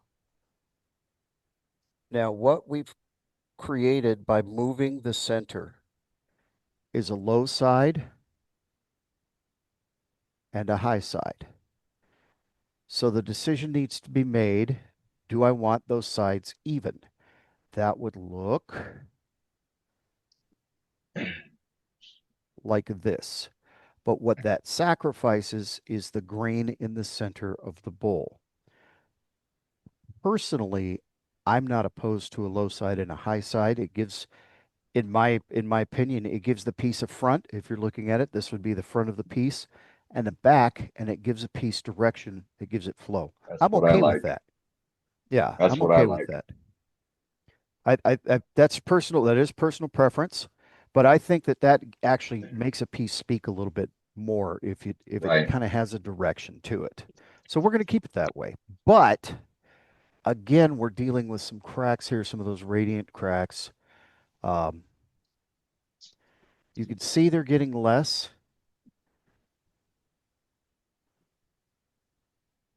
Let's get this round, and then we'll make a decision as to whether we want to make the base narrower and see if we can turn that away, if we're going to live with that and maybe celebrate that little feature.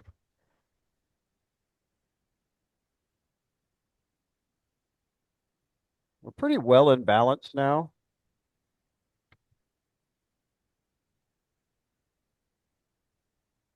So a little bit out because it's not an even round blank.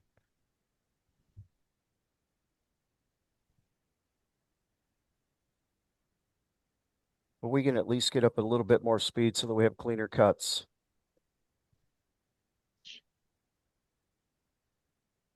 Certainly not going to the races.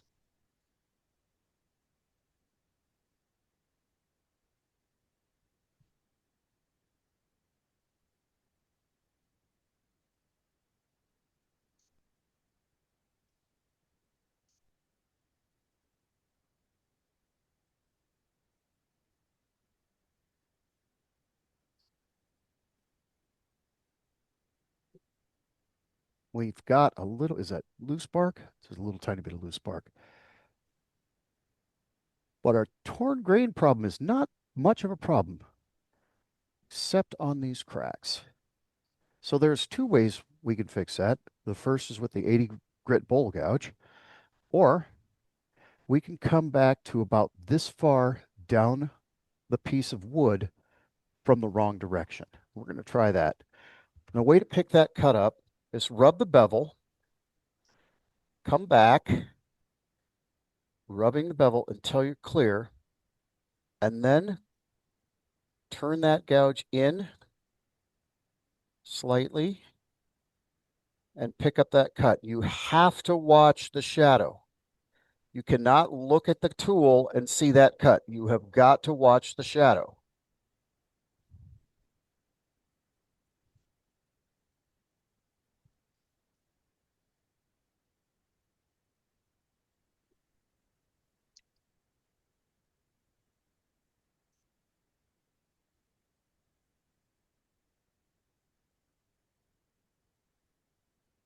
What I mean is you have to watch the backside of the bowl. if you look at your tool, you're never going to get a clean cut. You have to watch the backside of the bowl. You can do a little shear scraping.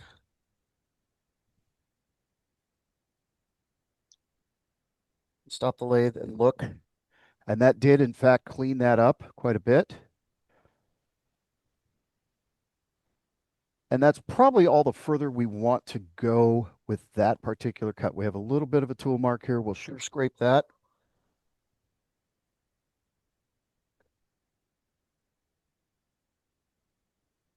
Just close the flute, use the bottom wing, essentially becomes a negative rake scraper.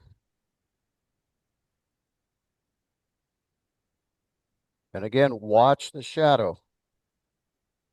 Look at what you're creating, not where it's cutting. All you see if you look at where it's cutting is flashing light and sawdust.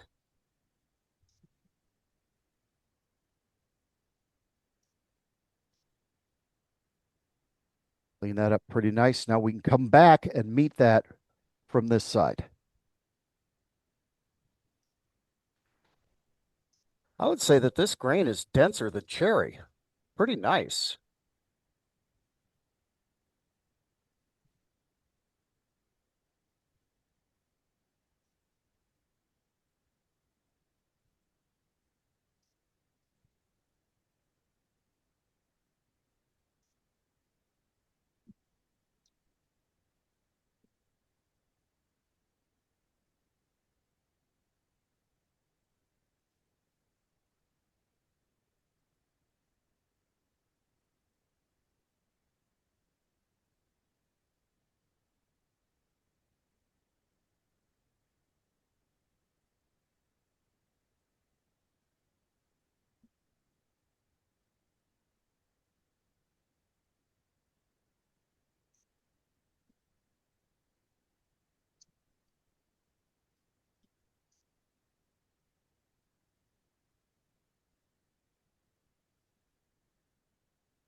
All right, we got to blend that little angle right there just a touch.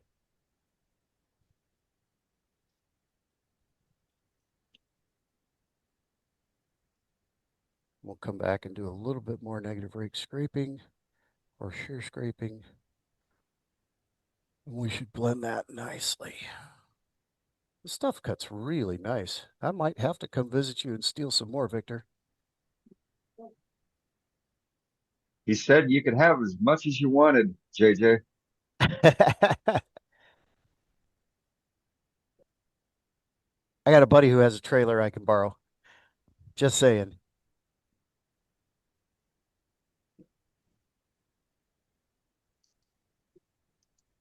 Actually quite pleasurable to cut this wood. It's really nice. All right. Not bad, not bad. A little bit of torn grain. Hush you. A little bit of torn grain. Hey. That's my puppy. A little bit of torn grain, but not bad. Now, we could play with shape all night long and have a long discussion about that. But I want to get to hollowing and wall thickness because that's the other part of a live edge bowl that makes a big difference when you see the end product. So a little trick I also learned from Phil Anderson of the Shady Acres Wood Shop is if you set your pencil on top of your 60-degree live center and draw a circle. If you're using a Novichok with 60 millimeter jaws, or is it 70 millimeter jaws? 70, I think. That's going to get you just outside the circumference of your tenon. So you get just a little smaller than that. Basically, once you turn that away, you will fit your tenon. On a bowl like this, I prefer, well, first of all, there's no way to hold it to turn a recess because we're between centers. But I also prefer a tenon so that when I finish the bowl, there's not a lot of way to figure out how I held the bowl. It just gives it a little bit more mystery.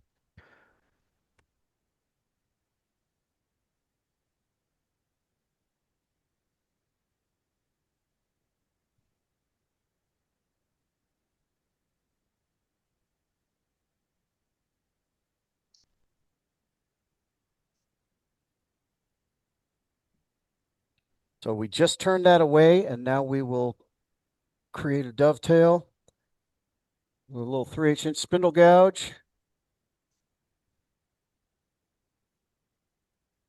If you've watched Mark Soleil turn, you're probably familiar with that spindle gouge shape. And it cuts a great dovetail. And then I want to get a little bit more of this out of the way so that I make sure it fits down in the middle of the chuck.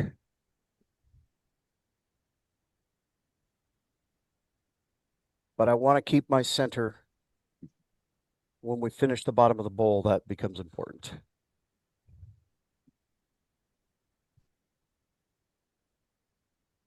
And we need to make sure we have a nice flat shoulder right here.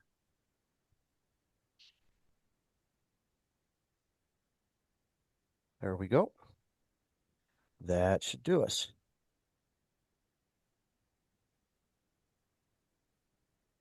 Hang on.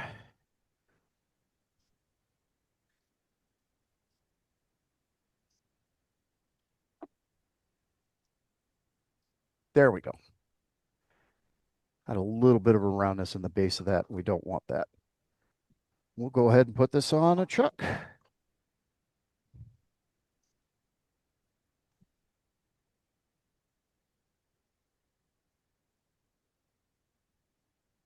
Wood chips everywhere. That means So we progress. have more. I'm sorry? Wood chips everywhere. That means progress. Yep, that means progress. So we have a lot more control of the way that the bowl is going to be shaped if we start between centers, and we can actually swing it around and move our center. And if it does break loose, again, it's still caught. Unless for some reason your tailstock like gave way and just let go, which I pray never happens to anybody. That's a terrifying thought. It won't go anywhere. Okay. If you use the Novichok G3s, if you use the old style anniversary edition, then you know that the jaws have dovetails or have teeth on the dovetail. Do not use those jaws on cross grain tenons, and I will show you what that looks like. And it's only on the 70mm jaws, and it's only on the old style G3. The new style does not have this feature because of what happens.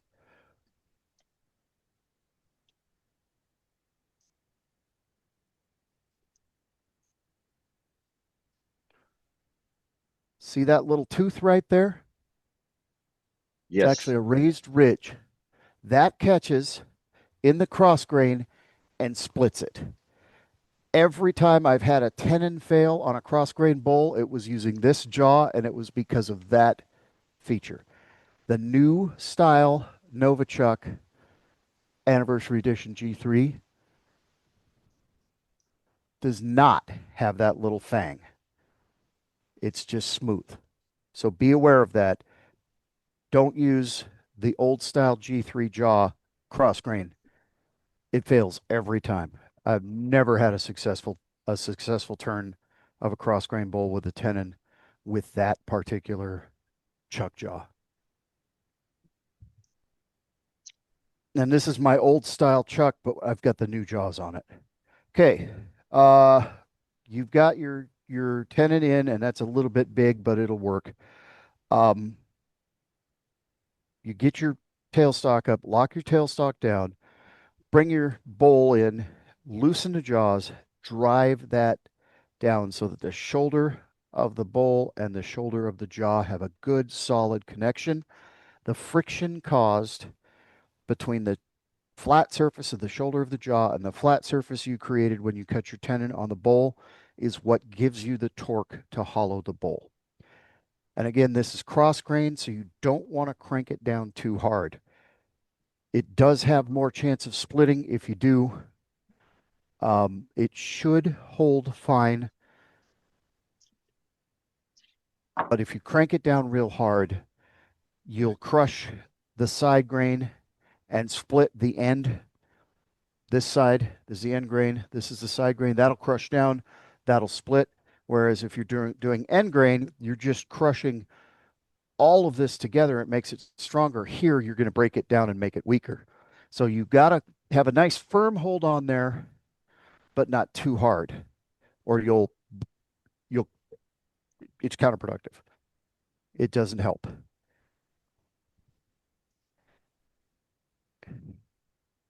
Now, there are multiple schools of where to start cutting when you're hollowing on a normal flat bowl. I'm going to tell you that if you're trying to maintain your live edge, starting from the middle and working your way out almost guarantees you're going to rip the bark off. Start from the edges, and you're going to start at the high points of the edge, and you're going to establish the thickness of your bowl right off. Depending on the bark of the bowl, it tells me how thick, and the size, of course, but it tells me how thick I want to keep the walls. If it's a finer bark, or if I'm doing a natural edge, if I'm working with a piece of very, very lively burl, like this brown coolaba, I might go very, very thin. For a bark that's this rugged, I think that 3/8 of an inch, between the 1/4 and 3/8 of an inch wall thickness is appropriate, so that you can see the ruggedness where it's not as fine as the natural edge here on this burl. You can see the more of the ruggedness is larger. It's not as tight, it's larger. So you want to stay a little bit thicker on the walls. That's my preference. It's a preference. If you like to do it thinner and you don't care so much about seeing the ruggedness of this bark, make them thinner. So we'll start right here and work our way out to that edge. And let me switch you cameras here. And you can see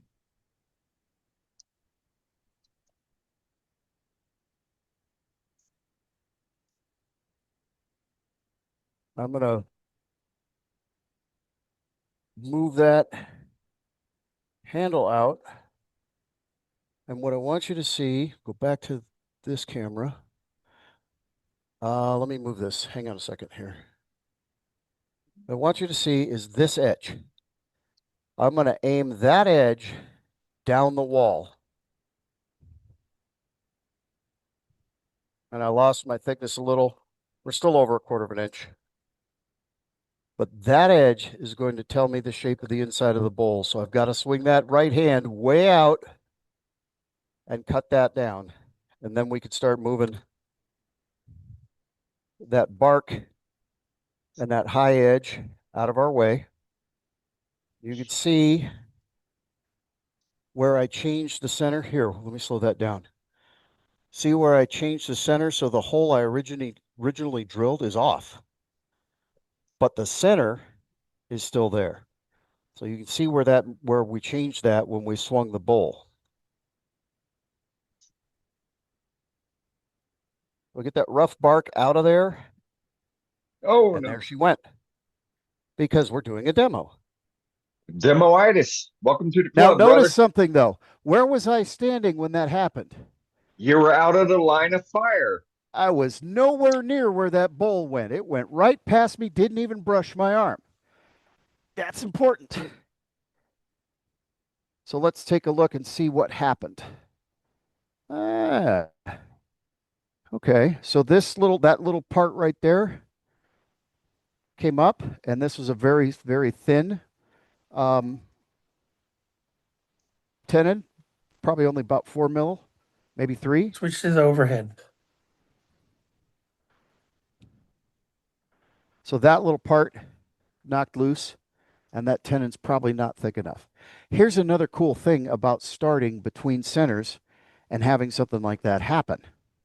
Thank you for touching on that. If that happens, you started between centers. you still have your centers. I got rid of some of this high stuff, but I still have the center, and I still have this center. So to save that, all we have to do is go back between centers. And this is where I really wish I had one of those live centers, those 4-prong centers that goes in your jaw.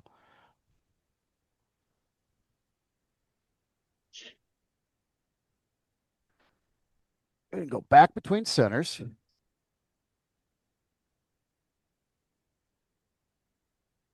And I always, if I have that happen, I always go back and look at the tenon and see what happened. Always. Don't just start hacking at it and try to, and just, if you keep just cutting and try to hack at it, try to you're just going to keep failing. It's just going to keep failing. That was minor. That was absolutely minor, but go back and look at what happened. So we'll make it a little bit deeper, and we will make it a little bit smaller. It was a hair big, so we'll make it a little bit smaller.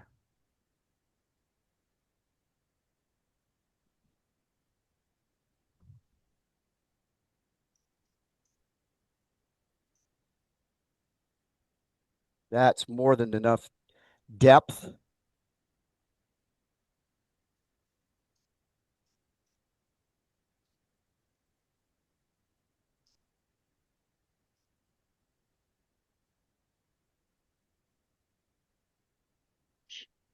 We'll take a look and make sure that so that little inclusion there is pretty deep.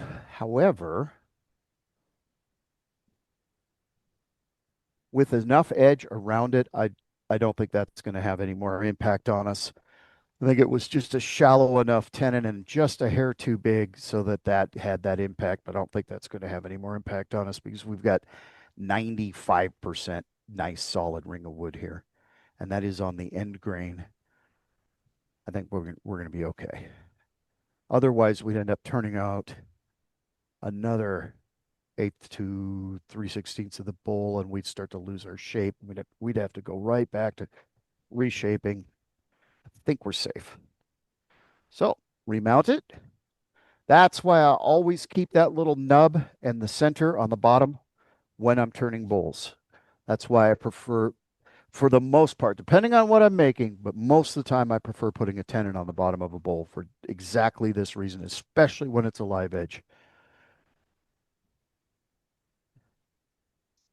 Because live edge will give you challenges. So again, we come in, just tighten that loosely. Do not take your hand off of the chuck tool. Drive that down. JJ, would it matter to position that void in between your chuck jaws? I'd have to find it. Okay, so there's a void. Yeah, you can bury it in there, and that probably will make a difference. I think more that tenon was too big. See that gap right there? That's right at 1/8 of an inch. That's going to make sure that we have round contact. That tenon was too big and too shallow. Those were my problems. That just happened to be positioned right where it flaked right out, and probably was where one of the points. If you look at the shape of your jaw, right, when you get it perfectly round, you have a gap right about that size, and that'll be perfectly round. If you're out of round, if it's too big, these two ends touch, and this doesn't touch the tenon, just the ends do, and that's where we had. And one of those points happened to be right on that little conclusion. And the fact that was such a shallow tenon as well is contributing factor. So you went from having not concentric holding power from the chuck jaws to having 8 points of contact, and then one of those points was holding on the void there. Yeah. And so in essence, you only had 7 points of contact. And, Yep. And then when you're working, Especially that happened while I was in here towards the center, which is colloquially the slow wood, meaning to go around the circle here is less than the distance to go around the circle here. So mathematically, this wood is moving faster, or more distance is moving around the point at any given time than in here. So it seems like this is moving faster, although radiantly it's moving at the exact same speed than in here. So there's more leverage here on the part of the bowl than there is here. The bowl has mechanical advantage towards the center in the slow wood. I have mechanical advantage out here. Managing that and balancing that is tricky. There's more torque working against me in the middle, and that's where it happened. And I think I could safely say that every time I've had that occur, it's been when I was in the middle. That's why we also take small cuts, take small bites. Don't try to hog it out. Take your time. It's not a race. All right, we're good to go. We're good to go. All right, go back to the hollow cam. So again, we're just kind of removing some of that bumpiness, getting that torque out of the way.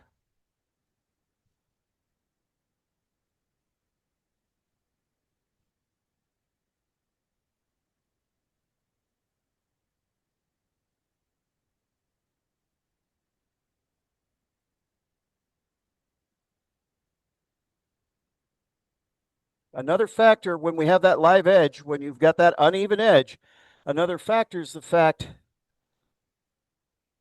here I'm cutting wood, here I'm cutting air, here I'm cutting wood, here I'm cutting air. So that creates a hammering effect on that tenon. So if I've got a tenon that's fairly thin like that one, I'm putting more stress on it.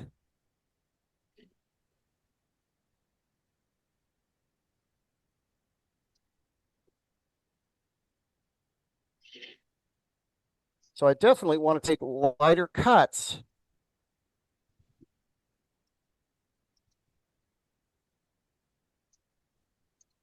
While I'm out here turning air, so that I don't create that hammering effect as much. It's going to do it no matter what.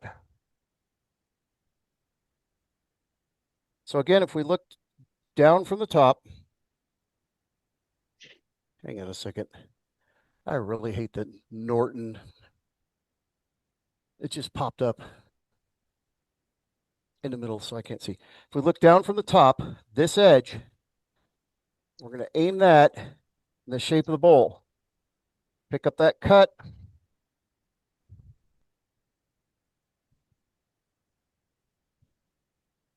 Again, we're moving a lot of air, so we're getting that hammer.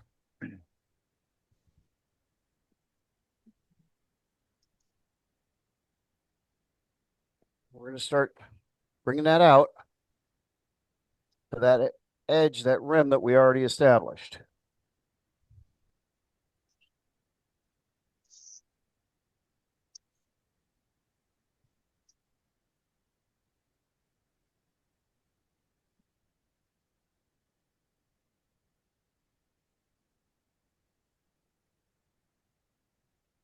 And I'm only going about 1/2 inch deep, 3/4 of an inch of my high edge. Make sure that we're not losing bark. We've lost a little bit, but it's not bad. And I'll show you a little trick to bring back some of that character. So we're going to move some more out of the middle. We're starting to get to a place where we need to give our gouge a place to go. I want to keep bulk in the center for as long as I can to prevent the sides from flexing too much. Especially with that live edge.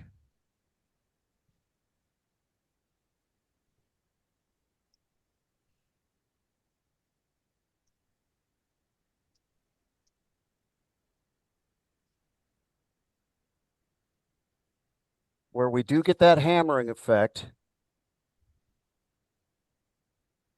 We don't want to, we want to keep bulk in there to help prevent that from letting those sides flex, because that's going to flake off the bark even more. We work our way down.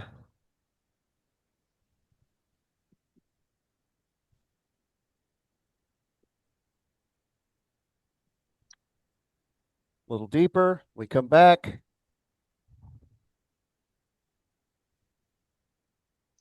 We just take our steps one step lower.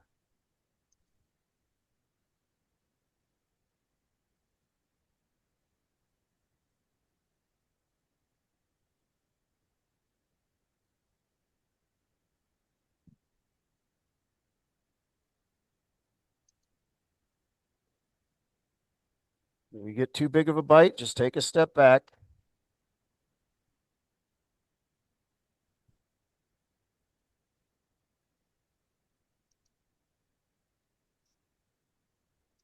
Again, we got a lot of air moving there.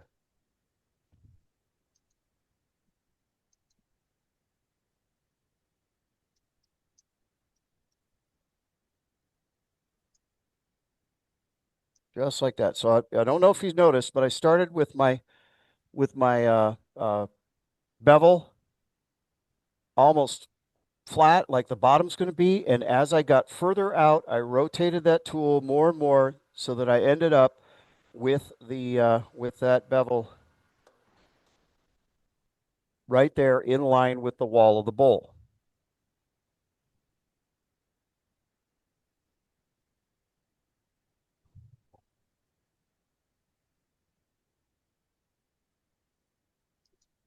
We'll take a little bit more out of the center.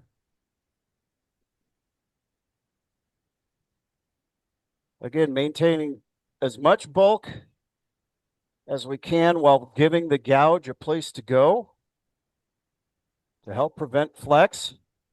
As you can see, as I get about 3/4 of the way outbound, I start moving that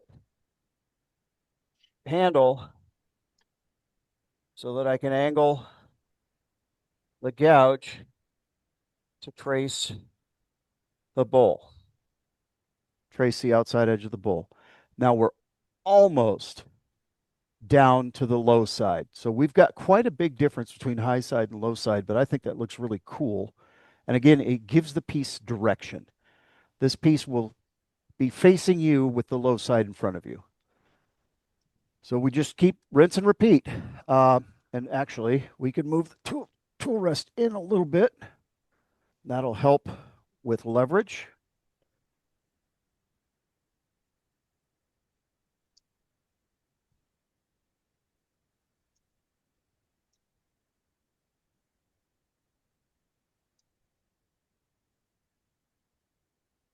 Now here in the continuous wood, we can hog a little. We can hog a little bit. We can get some bulk out of there.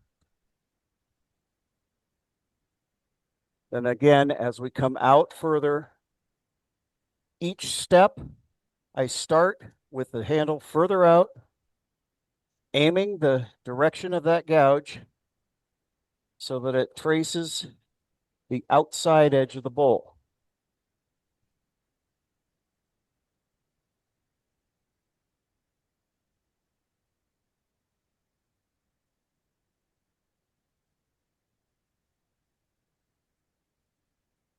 And a little secret. If this kind of cutting makes you nervous because you've got these high and low edges and it's scary, as long as you pay attention to the fact that the knife edge of your hand is behind your tool rest, you'll not get hit. As soon as you start crossing that with the knife edge of your hand, you're in danger. Keep your hand behind your tool rest. That bowl will never hit you.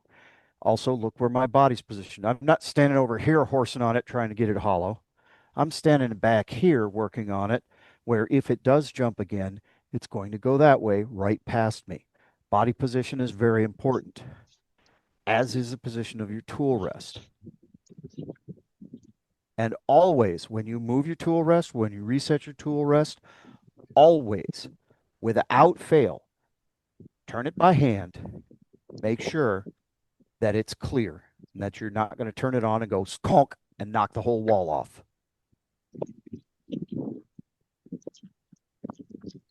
Take a little bit more down in the center.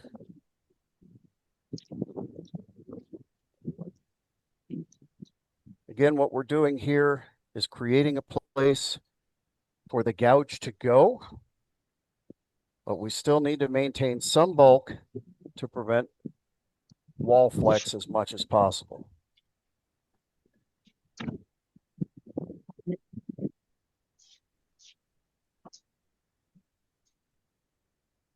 And we're going to have to make a decision about those cracks in a minute. But I want to get to continuous wood all the way around.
Let's take a look. We're just about there. Not bad. Not bad. Okay, so we do still have this crack here. Stops about there, so it's not going to be in the bottom of the bowl. That one's almost gone.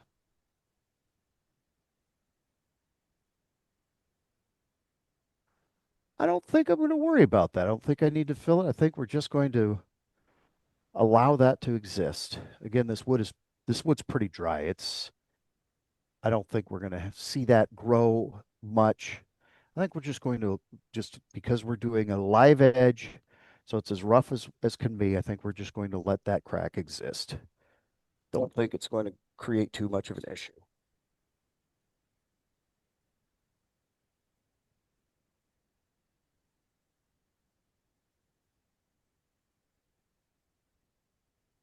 I am kind of hogging a little.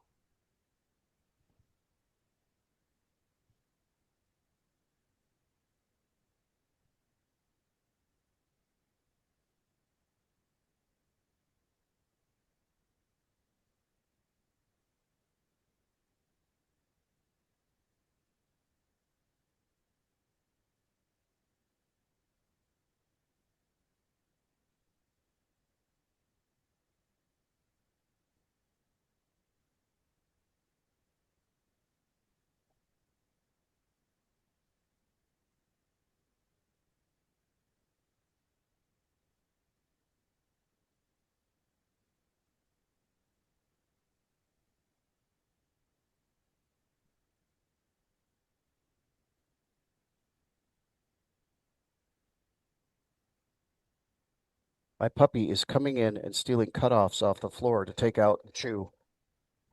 A little stinker.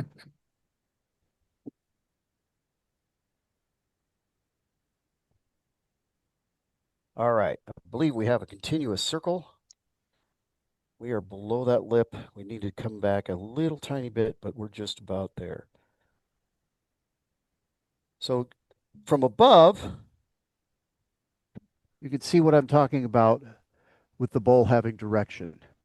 You're looking straight down, and that back end is definitely higher than the front. Again, I find that is, to me, that's an extremely expressive.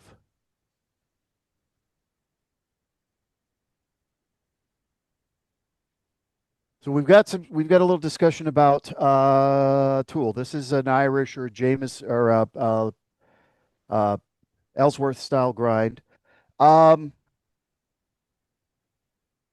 This is a 40-40 with the heel cut off. It will probably do about the same in this bowl. Both are 5/8 inch.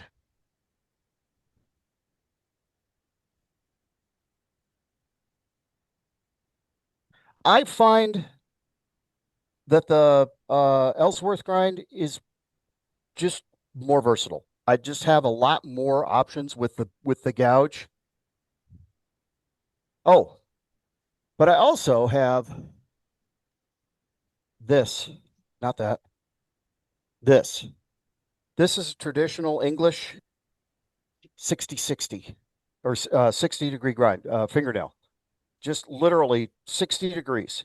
Goes straight into the sharpening system and you rotate it like that to sharpen it. This is my bottom feeder. So out here on the walls, I have to get way out there. And the further your gouge is away from your body, on the walls, to get that bevel near the wood, I've got to swing my right arm all the way, fully extended. Even if I'm standing up against the lathe, my right arm is way, way, way out here. With the Ellsworth,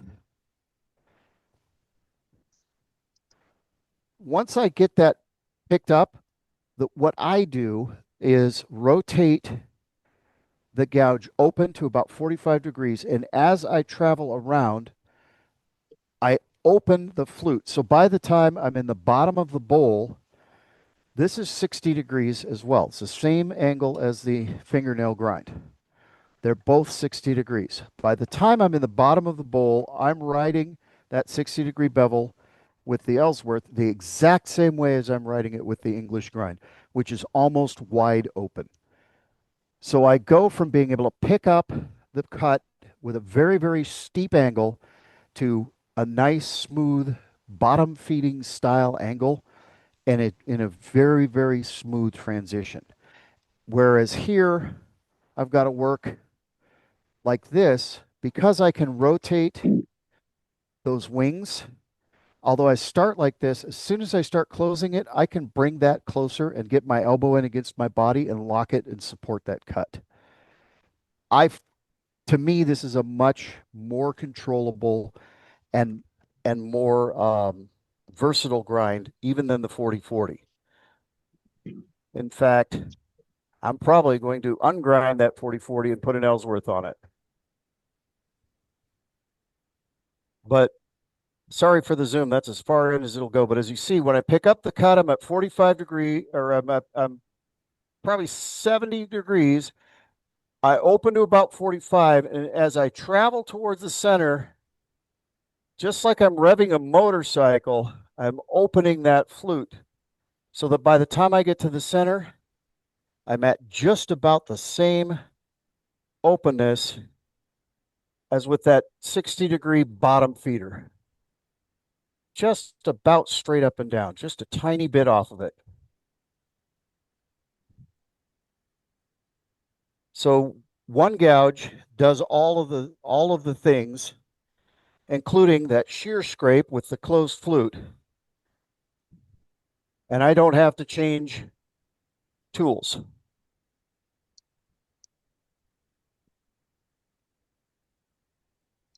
So even though I am having to start out here, I'm able, as I rotate that, it allows me to change the angle of the handle so that I get the tool back to my body and maintain control quicker. As soon as my elbow touches my body, I've got 3 points of contact. I've got a brace on my left hip, a brace on my left rib, brace on my right rib, and a brace on the tool rest. I've got 3 points of contact, and that gives me a fairly stable cut, even though my right hand is far away from my body.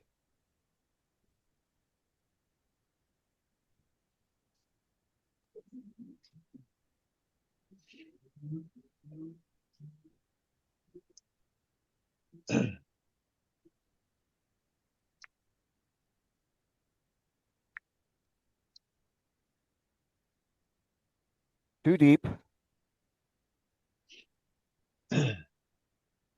All right, now we do have to deal with the bottom of the bowl.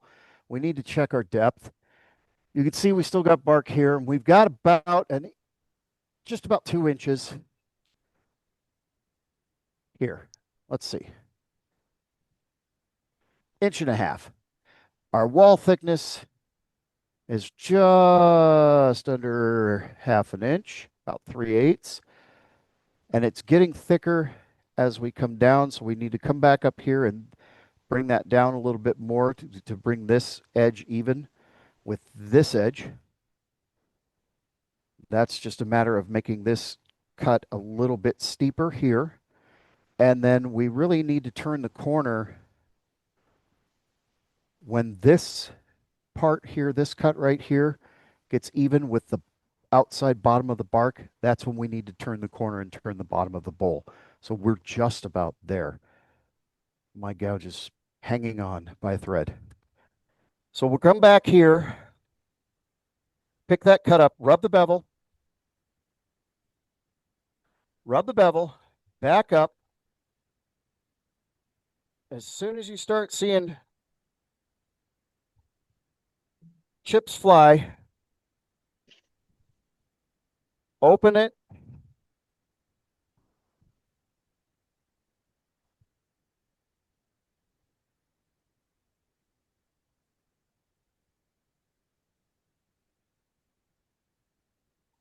We're still cutting a lot of air up here, but we're making that wall thinner, which is going to thin out the bottom edge. That's much better. So it's right here is the cut, and that's much more even. It's still going to end up getting a little bit, tiny bit thicker as we turn that corner, but that's a little bit more even. So we have time to adjust before we get into the bottom of the bowl, but once we do turn that corner, those adjustments are going to get a little more difficult. So we need to make a little bit more room for the gouge to go. Come back, pick that cut up.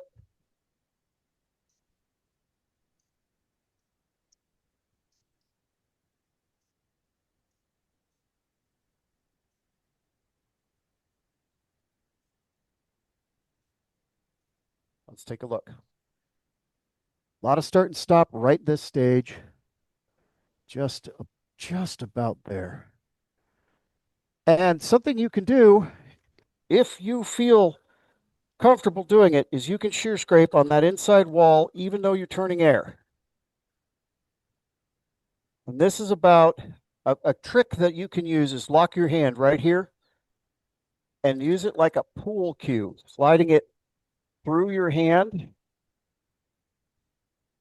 And that allows you to maintain some stability.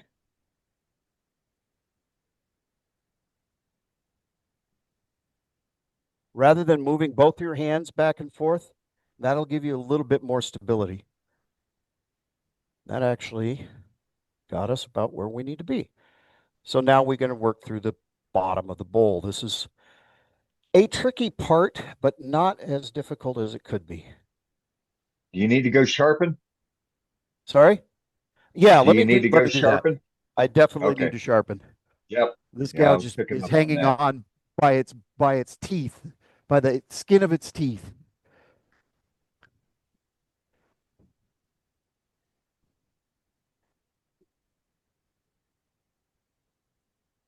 Look at that gorgeous barrel of miscellaneous parts. Uh-huh. Right? Yeah, I noticed that myself. What was that? You got that barrel of miscellaneous parts, as Mr. Duxbury calls it. Oh, yes. The bucket O cutoffs. Nice piece of Oh, that one back there? Yes. Yeah. Also cut. Yeah, barrel. that's every single kind of species you can think of, cutoffs, failed projects, and every week or so, at least one piece comes out and ends up being a part of something. I don't throw. There's no such thing as scrap wood, just wood I haven't turned yet. Okay. Well, now,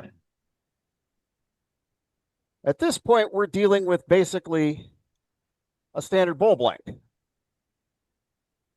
I don't have any weird edges. I've just got a nice even.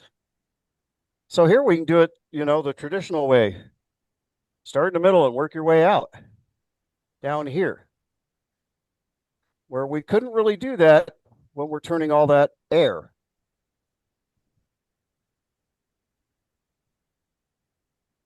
And again, as you see, as I get closer to the center, that gouge just gets more and more open.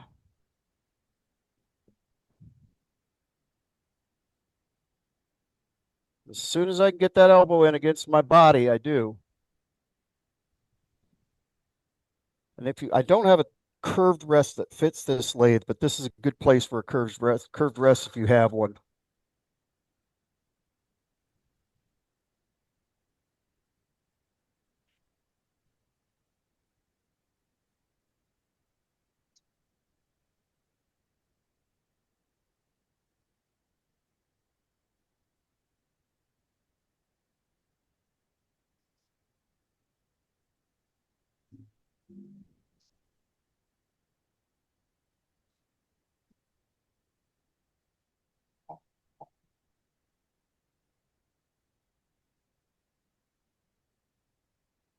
All right, now, very quickly, let's do a little bit of a depth check. Oh, we've got plenty of room here.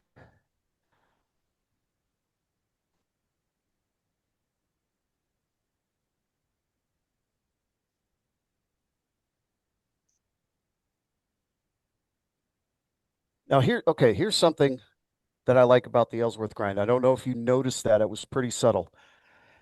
Here, coming around the corner, I've got my arm way out here, right? Because I've got to come around this corner. But as soon as I get that corner turned, I can reset, open that gouge almost fully, and come across here. And what did I do when I reset? I brought my arms in, locked them down so that I've got a much more solid base to hold that. Let me show you what that looks like. So we'll pick up the cut, open about 45 degrees, turn the corner, and then I can come back. I'm still cutting on the same edge, but because of that 60 degrees, I can come right across the bottom here with the bowl locked in to my body and a much more stable hold, even though I'm way off the end of the fulcrum of my lever. So just come around like that, and then come back and pick it up. And that just gives me a little tiny bit more control, but I'm still hanging way off the edge of the tool rest. So I have to be real careful here.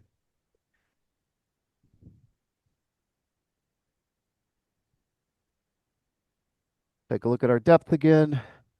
One thing I like about a live edge bowl like this is you can feel the corner. You just stick your fingers right in and feel your thickness, feel your consistency from top to bottom and get all the way to the bottom of the bowl. And we're fairly good. We still need to remove more down here in the corner.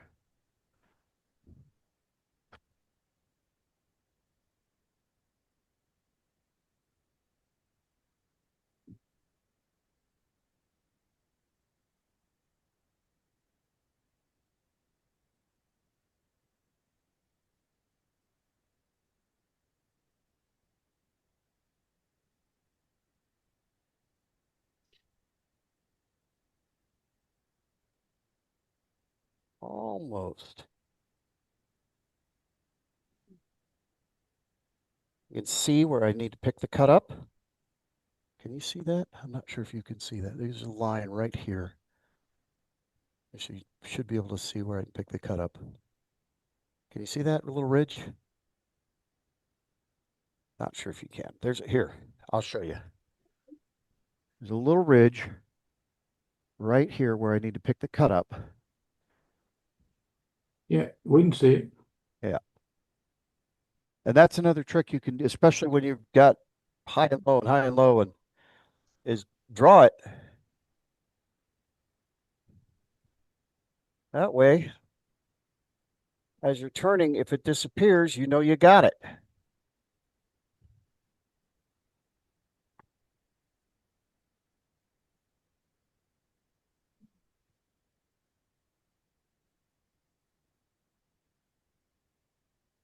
All right. Now we need a little bit of refinement.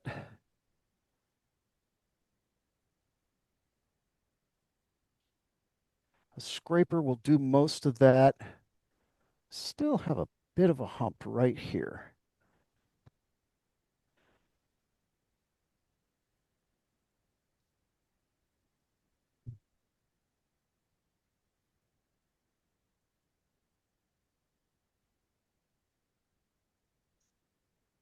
One thing that does tend to happen with this type of bowl is that you end up with a flat bottom or a flattish bottom where you don't have a continuous curve going through the bowl. You end up with a bit of a flat bottom, and that's kind of the nature of the way that these turn out.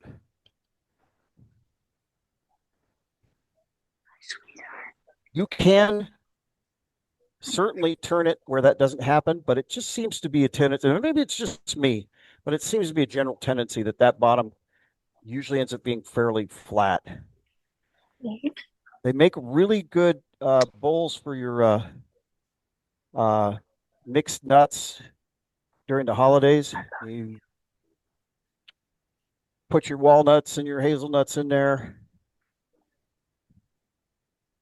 They look really good in that live edge. So from here, we're gonna get the scraper and just clean that bottom up real quick. Sorry, I have to walk around my cabinet with my computer to get to my tools. Shop redesign, I didn't consider that. There's going to be another redesign. This is Babs.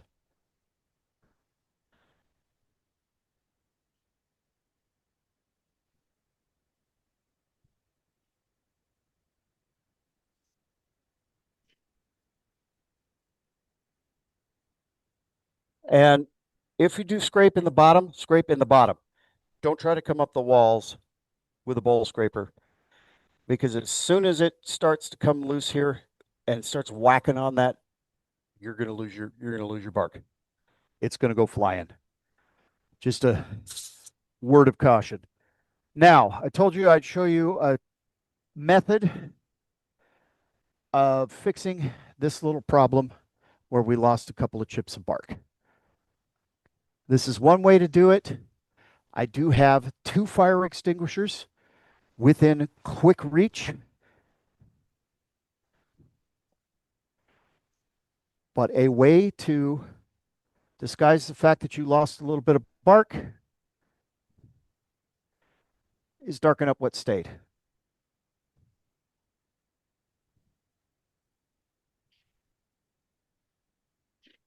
There we go. And a little attention with a brush. And you almost can't tell that that bark came off. All righty. Any questions? You've been extremely thorough thus far. Absolutely great. Let me show you.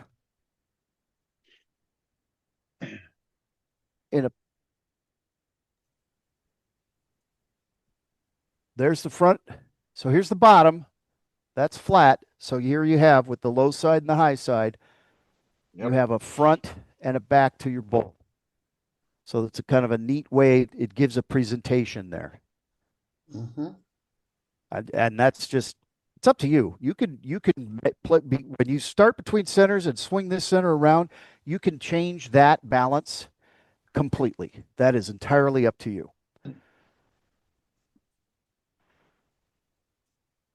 Hey, JJ, to address the cracks. So thankfully your bowl stayed together, didn't come apart, but why do you think that it held together instead of coming apart? Because it's very dry. This is not green wood. Okay. This is pretty dry, so that's not moving. That bowl didn't move while I turned it. This is a lot drier than I thought it was. If this had been greener wood, we would have been spending some time with some CA glue and filling those cracks. But with this being as dry as it is, if anything, as it absorbs moisture, those cracks are probably going to close. Okay. Thank you. Yeah. Now, that's not to say that there's not a place for filling the cracks. I just decided in this case with this bowl, I wasn't going to. And that's always case by case for me. Any other questions? How will you finish the bottom? Ah, very good. Okay. Let's do that real quick. Just a second. Where's my bucket O cutoffs? Got a whole barrel of them. Yeah, there we go. So I do have buckets O cutoffs. And for a bowl this small, this is probably this is what I'll use.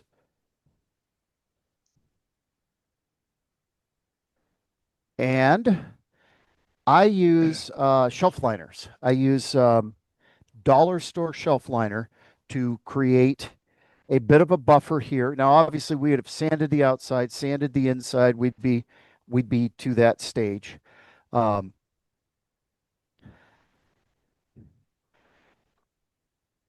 the tailstock back up. Another reason why I like to start between centers and why I try to always keep that little nub with that center is to finish the bottom. Just a second. Let me grab my shelf liner. And this stuff, I buy it at the dollar store for $1. It's cheap. So I cut it, I tear it, whatever I need to get the shape I need.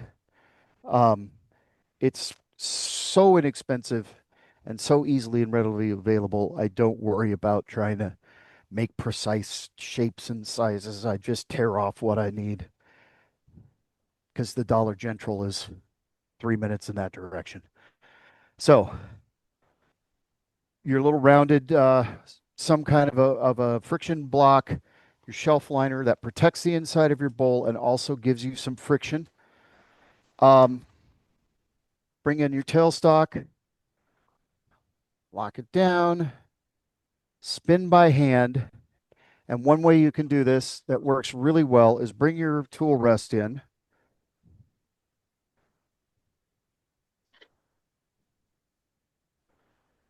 And just stick your fingernail right here. And you can see where you're touching your fingernail. You want that to be consistent. That ain't much of a All right. fingernail. No, but there's enough there. But we're just about perfect. We're just about perfect, okay? I say use your fingernail because that's a sharp corner. If you just use your finger, you're going to cut yourself. Unless you have sandpaper for hands like I do. So, with the exception of our little bad spot there, we're consistent. Not bad. It's maybe a hair off, but we'll clean that up. We can clean that up, make sure that's nice and tight.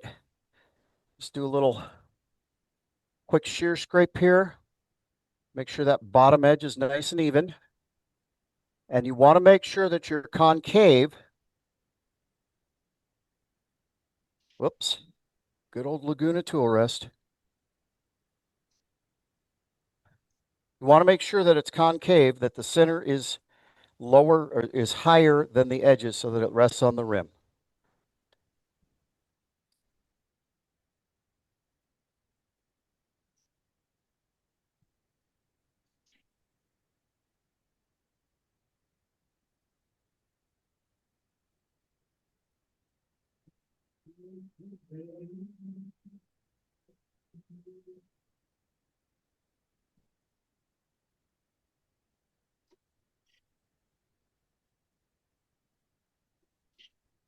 Now, if you take your gouge and go like this, you're cutting down across the end grain as it comes around, and it gets you a nice, clean cut, and it removes material very rapidly.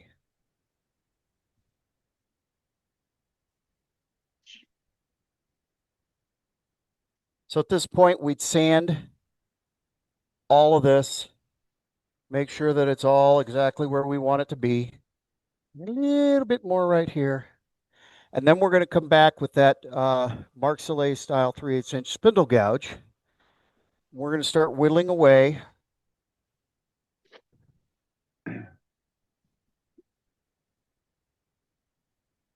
At that center.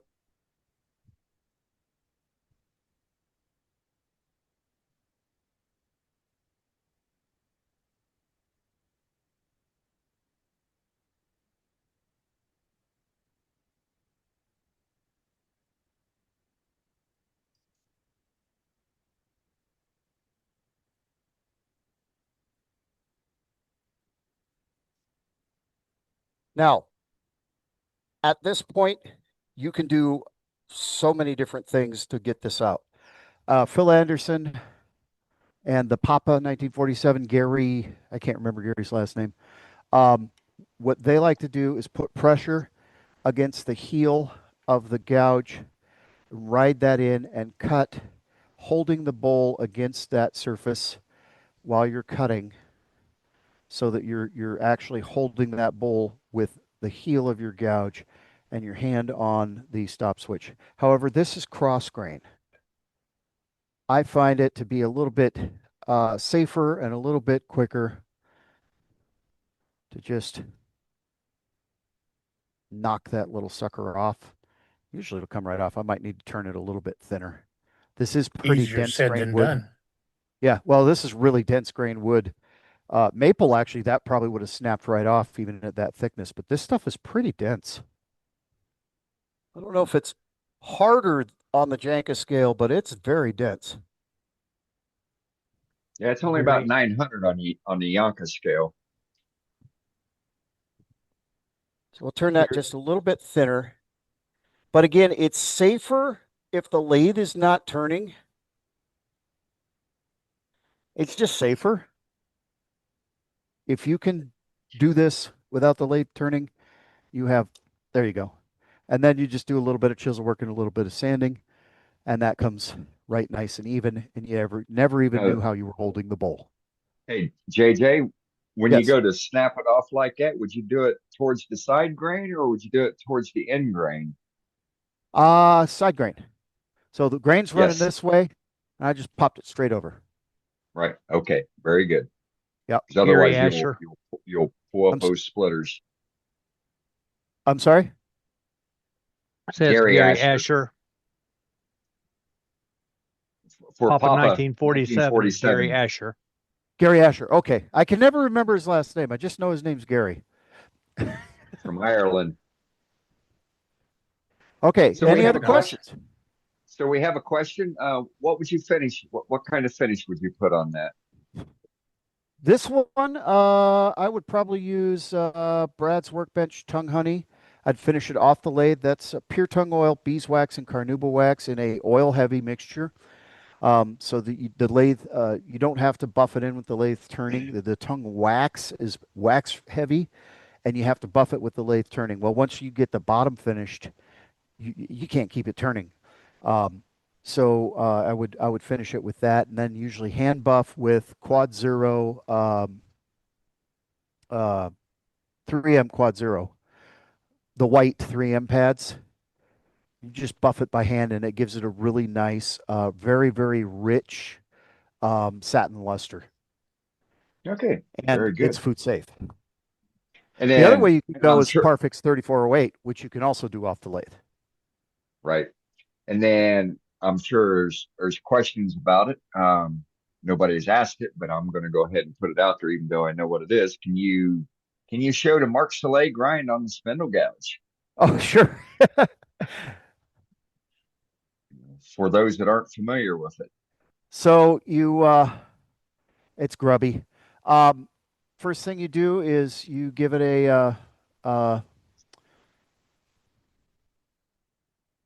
you change this shape to the Parabolic curve.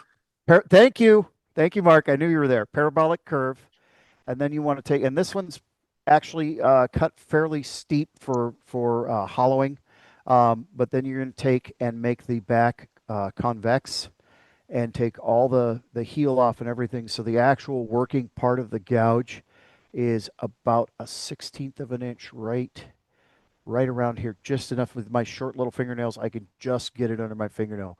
That's what does the work. This is just out of the way. Very good. And I have one that Mark sharpened. That's well, excuse me, I've worked JJ. on it. Excuse me. Yes.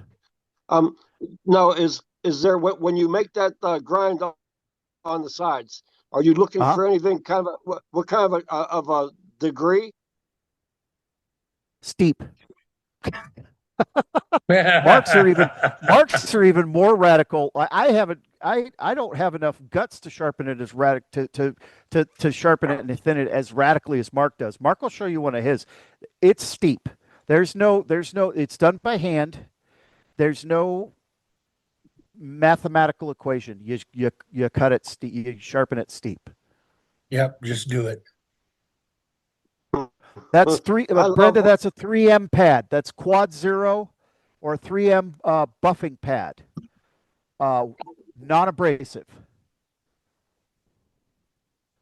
And the really cheap way to get it is go to the floor cleaning section at Lowe's or Home Depot, and you can buy a 2-foot or 3-foot white buffing pad that goes on the floor buffer for about $6 or $7 and just cut it into squares yourself. You don't have to buy it packaged like this.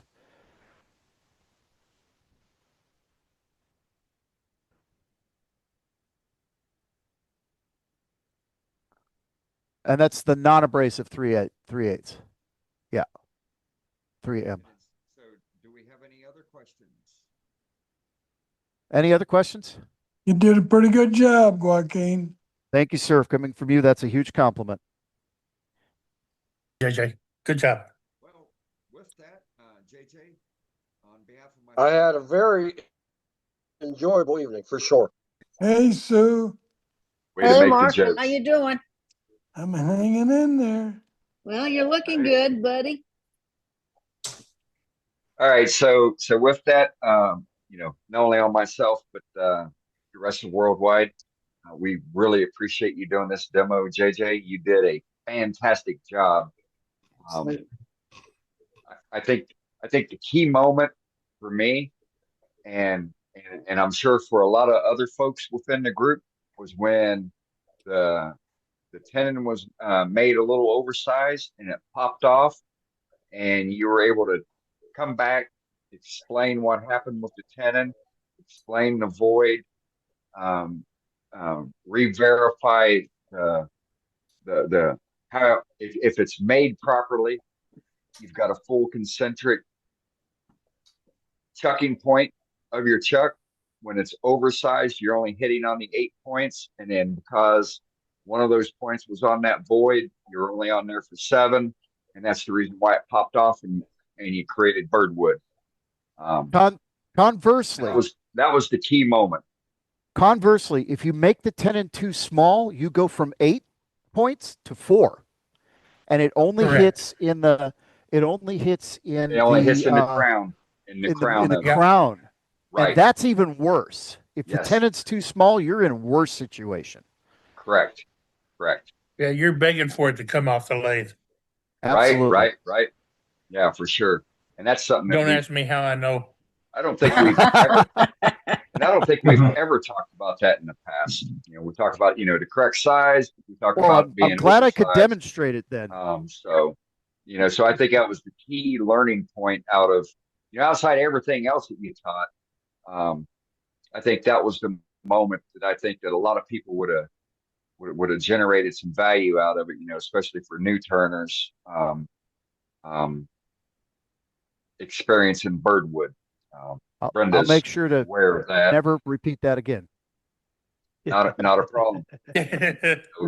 Those were lessons, Brenda learned, several years ago, and she's just evolved from it. So, Well, when you have demoitis, it's easy to, I said it might be a little big, but we'll go with it because I was trying to move forward. Big mistake. Sure. I should have been picky about my tenon. Right. That's the real lesson learned, is really pay attention to that, because if that's right, you're going to have a good time. Otherwise, you get birdwood. Yep. Then Yeah. then the second point is stopping and making sure you're either honing along the way or you take the time and go to the grinder, which is what you Yep. did. So, Absolutely sharpening. Absolutely. so Or have a great, spare. great I don't have a learning spare 5/8 inch gouge, so I have to stop and sharpen. But having a separate gouge, especially when you're demoing, is a good idea. Right. Well, just taking that break, to go sharpen, it allows you to readjust your posture and True. True. it's good for your ergometric. Well, sense and of as you the get way, older, so, body position, how you hold yourself is as yes, important as how you hold the tools. correct. Especially when you have bad back, bad knees, flat feet. You really gotta pay attention to how you use your body, and make it less strenuous on yourself, especially when you're doing Right. something like hollowing. Hollowing Right. can be absolutely brutal. I used to hate hollowing because it was so brutal. Then I got better hollowing tools and made a 2-foot long handle. And I might be 3.5 or 4 feet away from the piece, but I have so much leverage it doesn't beat me up anymore. And Right. that was just a matter of just changing where I stood and giving That's a myself game enough changer. leverage. It's a Yeah. game That's changer, why paying that's why I attention bought to a body hollowing mechanics. system. Yeah. I Systems wasn't next, gonna but I'm I not there wasn't gonna yet, let it Billy. I wasn't gonna let it beat me up anymore. So I got Yeah. a hollowing system. I think the biggest reason for demoitis, at least for me, is we get in a hurry. At least I do, because I don't want to feel like I'm wasting the viewer's time.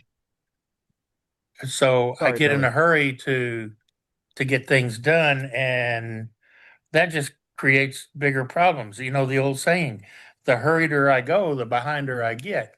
Well, we need to keep those kind of things in mind because we don't typically do that when we're turning and not demonstrating. We just do what we naturally do. Yep. Well, Agreed. Yes, I agree. I'll tell And you that's what, why, tonight and was that's, of very, very enjoyable. course, It was very enjoyable. very good. And that's one of the reasons why when we do demos, the demonstrator is not rushed. They can take the amount of time they need to put forth what they're showing and teaching and the elements that they're putting on for us. And I'll never ever rush any demonstrator because of that. So, all right. Well, if nobody else has got any other questions for Joaquin, we got a few more gallery we can push through. So with that, let's go to Mr. Jerry? Cusberry. Who you at? Jim. We got you, Jim. Got you, Jim. Okay. Nice demo, Joaquin. 3 weeks ago, I showed 4-inch spheres. Al, you'll like this. These are all 4-inch spheres, or parts of. When spheres spheres overlap, if I could say it, when spheres overlap, it leaves a perfect circle. So these two overlap. Right. I showed this in a Alma, I think, a couple weeks ago. And this is a three overlap. And cool. And this is a 3-part triangular that overlap. You did it. There we go. That's one we were waiting to see, Jim. I did it. I'll tell you, I almost got it without carving, but it's a little scary when you get in the back of here. I had a carve in the center here, and I had a carve in the center here. And also you end up with a tenon on the end of here and on the end of here, because you're spinning this thing this way. Wait. Okay, again. Say that again. Okay, you had a tenon. Okay, because you're going to turn the ball. You turn this ball from the end, okay, all the way around the side. So you have a tenon here, and you have to have a tenon between here to get this to spin this way. Right? Yeah. So you end up with 6 tenons to take off. Anyway, and if you do it right, all the holes are the same size. If one of these is a different is out further or a different size wall, those holes will be different. That's the same with this. That's the same with this one too. If these holes, these holes are, if this is a thicker wall thickness in here, this hole will be thinner, will be smaller than the other ones. Wow. So these are turned. And incredible. then you turned it horizontally. From This where you your turn H horizontal hands this way, yeah. Turn it this way. Right, of course. And Right, then you of put it, course. no, and then you put a tenon on here and you turn it this way Right. to hollow this out. It's propeller. So I have a 2, a 3. You could do a 4, but a 4 is really hard to do. It's as bad as a 3. But a 5, if you put 2 more on here, you'd have a 5. If I had a use for these things, I might do it. But I have no damn thing at all. Most worthless thing I ever owned in my life. Yeah, no, I have no use. Just another case of Jim showing. I was going to say showing off, but showing that you can do nearly anything if you put your mind to it. Terry Reynolds started this. You're laughing, Terry. Yeah, blame me. Yeah. You're the fair-haired child, Terry. You're the fair-haired child. It's a self-leveling soup bowl, right? or something like that. You can pour soup in here and eat out of here, or something like that.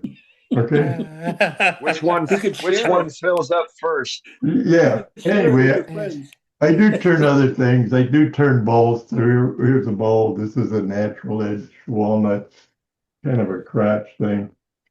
Oh, that's pretty. That's beautiful. Pretty. That's kind of mundane for you, isn't it, Jim? Yeah, I don't like doing this stuff, but anyway, that's what keeps the light. That's what keeps the lights on. Here's another box. This is a 2-center box with rings in the center. And cool. I got a couple of them. Only 2 centers? Did you do that after the 3 hollow vessel? Well, this is there's 3 centers here, so this is a 5-center actually. Okay. But anyway, it can be done this way, or you could turn it this way with the fat parts matching or whatever. But very nice. The lid's done with my chuck, but the rest of it's done. There's a center here, which turns the box and the lid, the joints. So this is 1 center, and then it would be kicked off center this way. So there'd be a center here and a center up here to turn this and this. Right? Did y'all get that? Y'all understand? Yeah. Okay. Very good. I wanted to make sure it was clear because I got it too. But this is just done between centers. You don't need any fancy chucks. There's 1 center here for this then, and then you offset it about 3/8 of an inch on each end. Okay. And this way. This way. And that gives you this center here. I wanted more mushroom here. I don't know. I was an early or something. I got it kind of on the edge here, but I like these to be kind of mushroomed. Anyway. Depending on the angle of the orientation, you set that lid on there, would make me think I was drunk. Well, yeah. So No, when you're drunk, this looks straight. Yeah, okay. So Jim, when you were done on the lid, when you were done turning the offsets, lid, what'd you do? You turned a tenon, and then from there you put that into the Dutch chuck so you can do your inside embellishing. once I turn this center, this here, the straight part, and hollow it out, then I have a tenon on this end Okay, that I got can it. put in my chuck Got it. and offset that, and there's three matching or interlocking rings. Okay. Just gives something else to look That's what I at. thought. Yeah, for sure. It's a beautiful piece. Anyway, that's it for me. What about Rita? She's in the other room. She's still turning lighthouses. She Oh, sold so many lighthouses. She's gonna see those in her sleep. okay, right on. Well, tell her we all said hello. I sure will. Okay, thank you much. All right, thanks, Jim. Yep. All right, let's go to Mr. Luce. Hey, Bill. Hello, all. Dane, I asked not to go after Jim. You did, Oh, didn't well. you? Yeah, all right. Damn it, Okay. I'm sorry. I'm sorry. Okay, so I sorry about that, Jim. Yeah, so I out in the shop I had a piece of a slab of maple about 3 feet long, bark on the outside but flat on the inside, and 12 to 6 inches wide. And so I started working on it, and I took the widest piece and I got a little maple bowl. Nice. Oh, look at that. And then I went along a little further, and the shape is determined by where how do we get this here? The shape to cut away the bark that was out here. There's a little bit, you see a little bit of bark Right. here on the edge. Cambium left. Yeah, yeah. So then I moved along a little bit and got the next piece out. This is the next one. This one's already got a home. The lady's going to pick it up tomorrow. Again, Nice. a little bit of the bark left on this one. Oh, I like that. Yeah, Yeah, I do too. a little bit of Anytime a you can keep that, it's bark awesome. inclusion on the inside. And then the small end is a little M&M bowl, again with a little bit of bark left on it. So how many Very nice. M&Ms will it hold? Nice.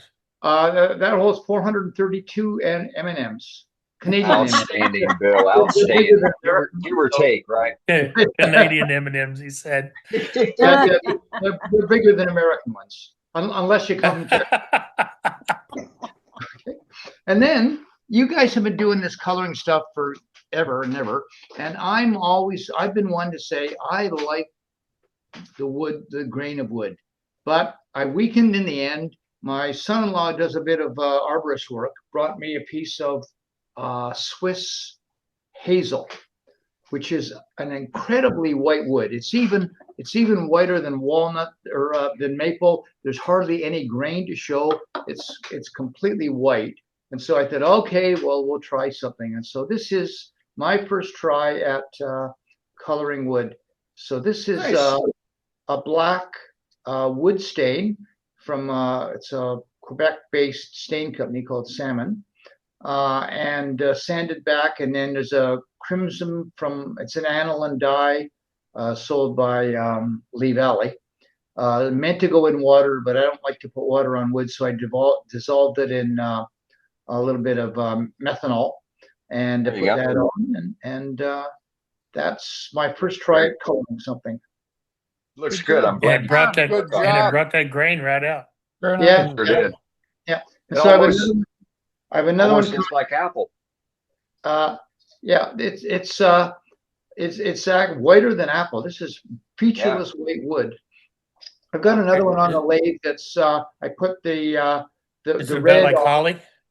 I'm sorry. Is it about like holly?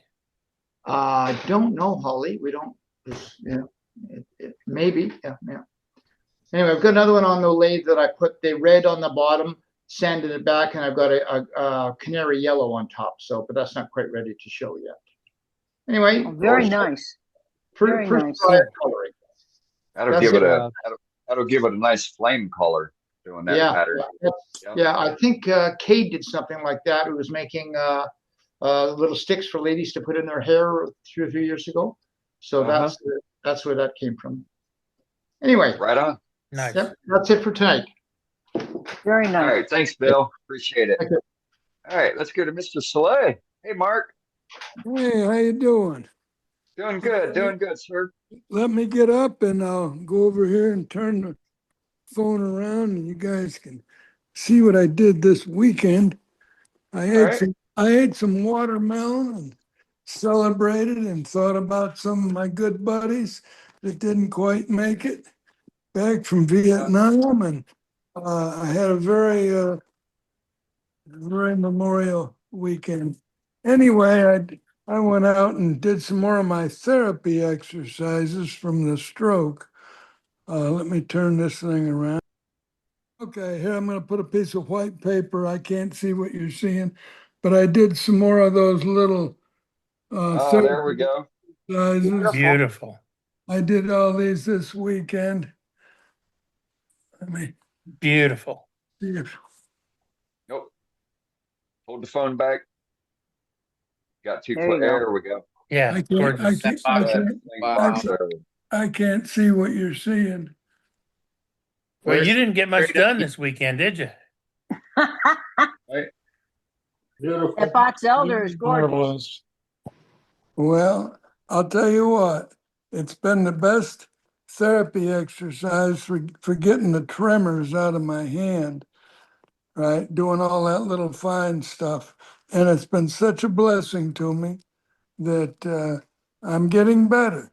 I'm actually getting better. Good. That's wonderful. That is wonderful. That's what Fantastic work. Fantastic work, Mark. I was glad to see that young Clayton Thigpen on there tonight because I think he's got a great future. Yep. I'm still here. Thank you.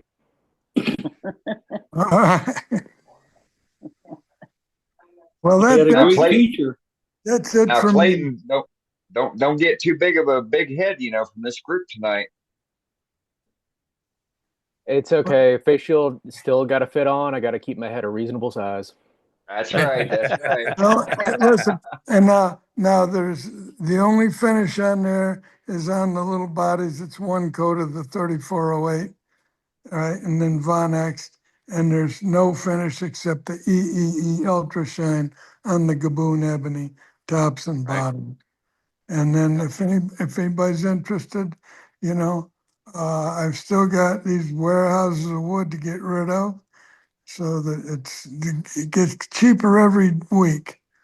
Yep. We can ship and glue. for We can ship glue. We can ship wood. We can, whatever you want. Mark, for those that aren't, that haven't been brought into the fold and the prefaces of understanding and using Parfix 3408 and or the Parfix brand, all of us that use it appreciate it and can talk about it, but we can't talk about it the way you can. Can you go on your? We're in the after hours now. Go ahead and tell us about Parfix 3408 and how great it is and the reason why it's so good, the reason why we like it. Okay, it's a medical grade super glue. It's an alkoxy formula, so it has no odor and it has a time delay in it before it starts to polymerize.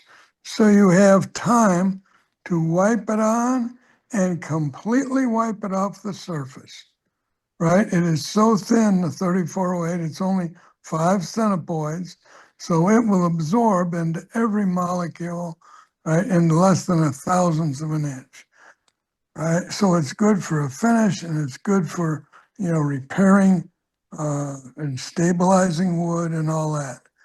And the reason you never ever on something large, now on a pen blank or something like that, you want like 3 coats of 3460. But if you have a hollow form or a bowl or something like that, the reason you only want to put 1 coat on is because if you put 3 or 4 coats on wood, every time the humidity changes, right, the wood expands and contracts. Yep. So you want to have something that will stabilize the wood, but you never ever want to put an eggshell on the outside of wood, because if you have a crystalline product, it will eventually crackle. So if I'm putting two pieces of wood together, like if I'm putting a finial on that little form that you just saw, then I always use Parfix 400. That's not a medical odorless super glue, but it's a flexible super glue. So that means that when the two different woods are next to each other, then guess what? It never crystallizes. It always stays flexible for life. That means the two different coefficients of expansion on the wood can be independent and it'll stay glued, but it'll never crackle. Right? So, and then the only thing I do is that you can buff it with the Beal buff system. Never use that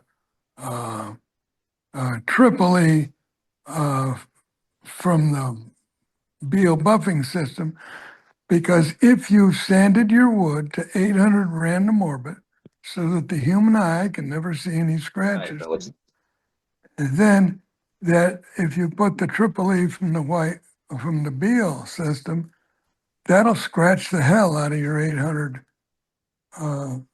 grit random orbits. So you can use the white diamond, which is made for lacquer.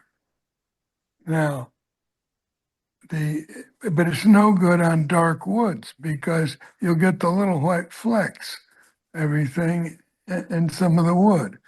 So that's where Skip Wilbur out of Memphis, he introduced me to the Vonix made in Germany. It's made to polish acrylic eyeglass lenses and Bakelite and animal horn, the three things it's designed for. So if I'm putting on an acrylic, right, which Parfix is, when it dries to acrylic plastic. So the product is designed to polish acrylic plastic. It is terrific. And then if you want to put a little bit of a carnauba wax on or Renaissance wax on, fine, you know. But it is so forgiving. If you ever have a blob or anything, then all you have to do, you never have to reshoot the whole thing. All you got to do is take some 800, do a little bit of random orbit in your hand on the blob, and guess what? Just put it back on the Vonix because the molecules of the wood are already soaked full of the Parfix. It becomes cellulose reinforced acrylic plastic. And so people say, they spend half their life, sanding. If you learn how to slice wood, if you watch me do a demo, right, on this stuff, right, you never see me use more than 400 or 800. That's it, right? If you slice wood, if you learn how to do that and not have the tear outs, right, then that saves you hours and hours and hours of time. And then the people don't know how to use the sandpaper. And I've demonstrated that before. What they do is they put a flat piece of sandpaper in a bowl and they create crinkles. Well, when you have different pressure points, then you create your own marks. You're defacing the wood with each time you put the sandpaper in that way. Yep. So you have to use darts and everything on the inside of. There's so many things that they're small, but they save you so much time. Now, I'll be doing, if anybody's in Pensacola, June 14th, I'll be in Pensacola. I'm going to do a demo there. Hey, Mark, got a question for you. Can I get you to do one of your little turnings for a demo later on? Yeah. Outstanding. I'll give you a call and we'll get something set up for end of July. Yeah, that's no problem. Okay, thank you. That'd be great. But if you go to YouTube, look up my videos, Mark Saleh on wood slicing. Also look up Mark Saleh finishes wood with Parfix 3408. And It'll be very, very educational. But the key is number one, right? Never do random orbit sanding on any grain with anything other than 800 grit. Because if you do it with like 400 grit or 600 grit, then the human eye are going to see all those random scratches, right? But the human eyeball cannot detect 800 random orbit scratches. So there's no need to do all this micro mesh and all that stuff. It's just, you have to understand the physics of what is going on. And if you do that Marketing. and make your tools that do the job for you, don't use tools, right? Just because it's a crown bowl gouge or something, oh, I got a crown bowl gouge.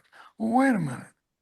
Maybe there's another tool that you could use rather than a bowl gouge that'll do a job for you much better. All that little micro stuff on those little finials, all that is a round rod with a convex grind on the inside and a concave grind on the inside and a convex grind on the outside. And when you sharpen that on a bias, it makes an oval, and it's better than, you can't use a skew and do that stuff, right? So you make the tools to do the job that people look at and they say it's impossible to do in wood turning, right? But you make tools to do the job for you. That's right. That's right. But most people, you got to remember, right? I'll say this, so everybody knows it for sure. My philosophy of life since I've been age 25 has been this, and every day I practice this, right? If everybody does something a certain way, there's a reason not to.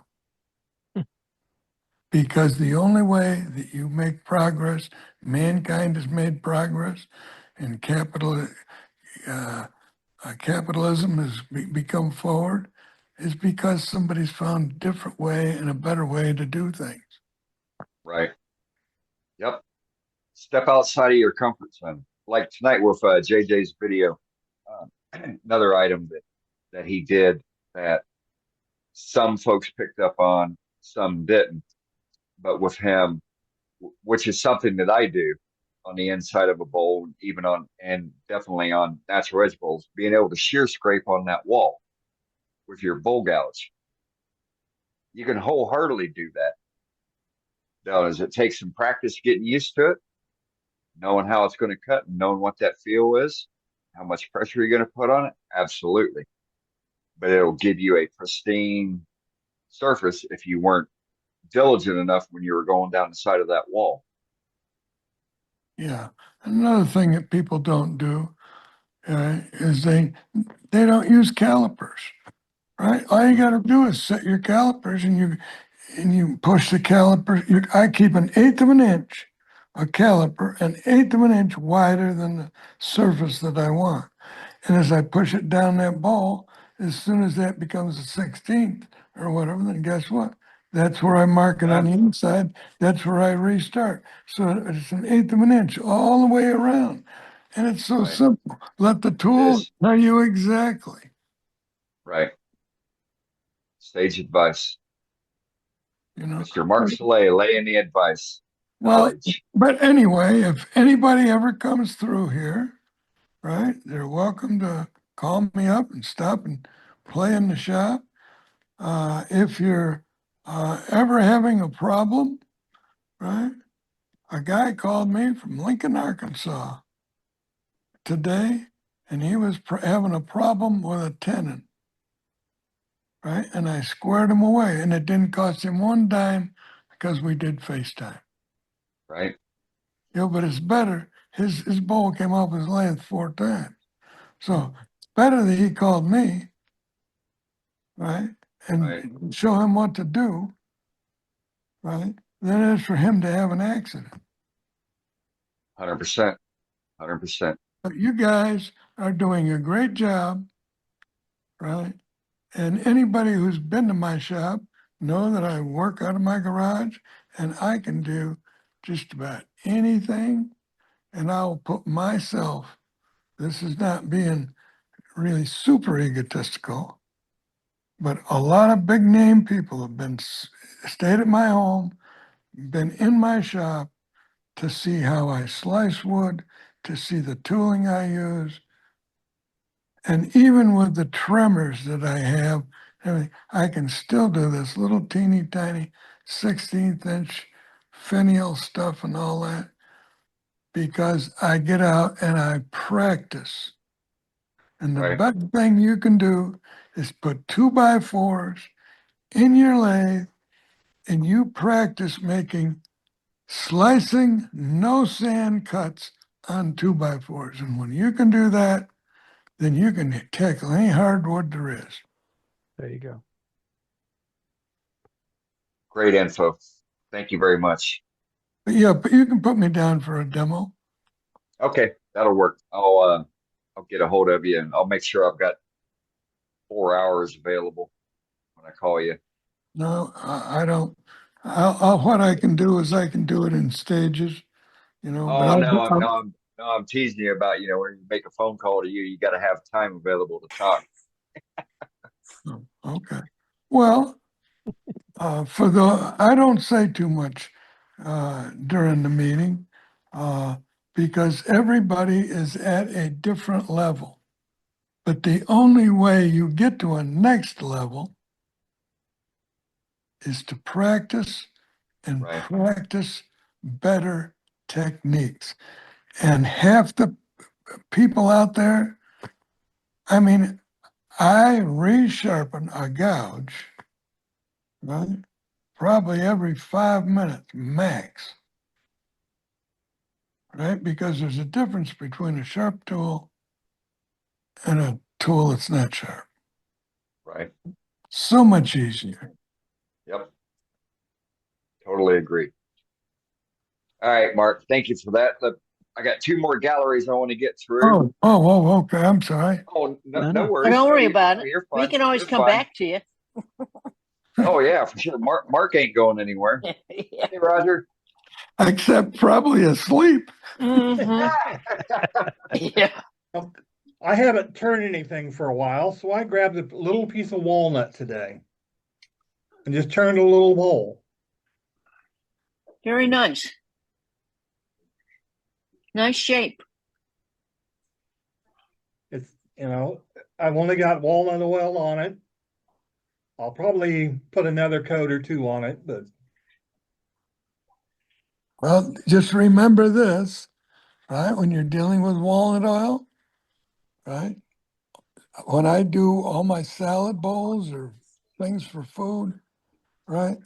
I'll take and soak that little walnut bowl. I'll put maybe 15 coats on there. Just wet a paper towel and it'll soak in. And when it ceases to soak in, that means all the cells are filled with walnut oil. And in about 3 months, the walnut oil will polymerize and it will become solid in all the cells. And so the reason that I always use walnut oil, pure walnut oil, cold pressed, you can get it at the food stores for about $8 a quart.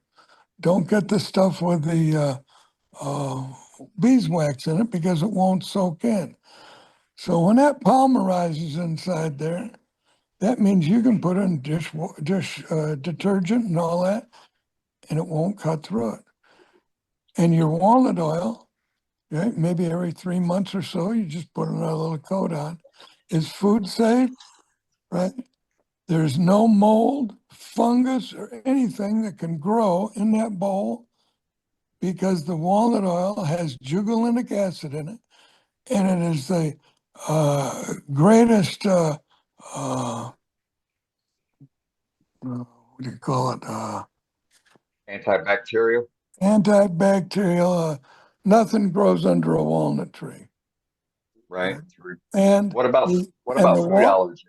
And the walnut oil right? When you use it in your salads and everything, or use it in cooking, every tablespoon of the cold pressed walnut oil has 1,900 milligrams of omega-3 in each tablespoon, better than eating fish.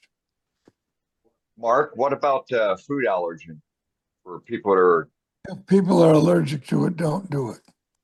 okay? Got it. Right on. Okay. Well, it's just like, a lot of people are allergic to the walnut when they turn it. Right. Coca-Cola. I'm allergic to sycamore. Good info. All right. Great info. Let's go to Mr. Miller. Hey guys, how are you? How's Still everybody here. tonight?